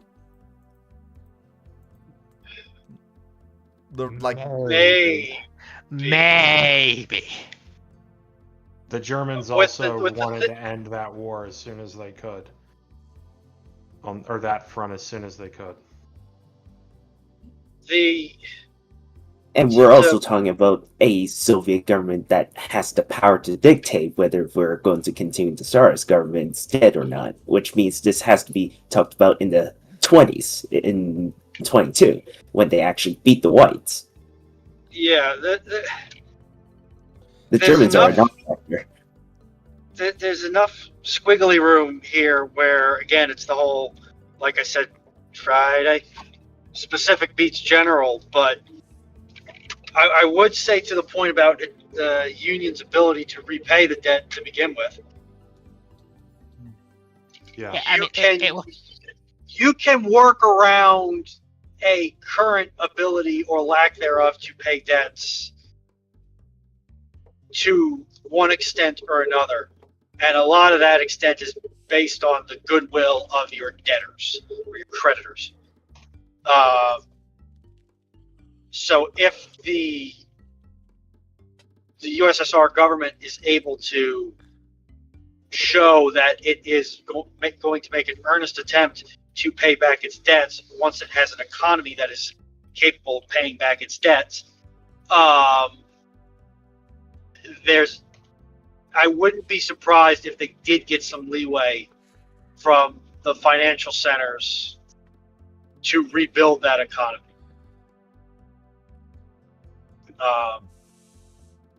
Because there is still slack in New York and London to defer those payments for at least a little bit of time, if it means they will get paid back later. This is true. And it's also having a Soviet Union that's willing to play ball internationally and diplomatically would probably, especially for the time, be worth relaxing some of the restrictions on those loans. Probably. Yeah, and Compared to OTL, where the Soviets, aside from the Americans, didn't play ball. Generally Yeah, speaking, it's- the way I could see this is if Lenin wasn't the one that brought the Bolsheviks out, you might have a chance. This is a sufficient enough change that, combined with just the change itself and how that change comes about, it would likely completely reshape our perception of World War I in the modern era and its impact on history. Is Len in? No, Len's out. You pretty much have to pretty much have to throw out everything after 1925. Crap canon, because it's all irrelevant if this Yep. change were to happen.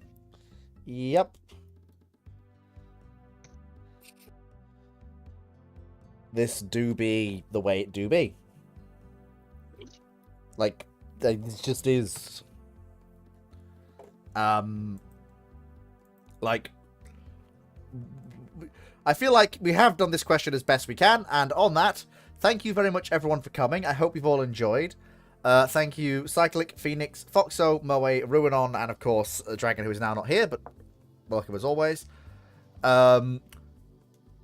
Obviously, we haven't got through all the questions today, but we have a plenty of backlog for either Friday or Saturday, depending on how the week goes. Obviously, either if I would like to ask if Ruinon can arrange the questions, and if they can't, I will try and get that done tomorrow after work. If Ruinon can't do it, but either way, I can back away at it. But either way, the questions will be arranged by Friday. Either me or Ruinon will get around to it, whichever one of us gets to it first, basically. I'll peck away at them. You'll see them populate in the questions channel. Right. Brilliant. So, what were you saying, Foxo? One more thing quickly before we leave.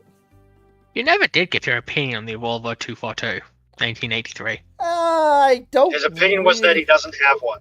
Basically, it's not really. It's very much outside of my wheelhouse. Yeah, that's. He got issued the wrong autism and thus has no. Yes, I was.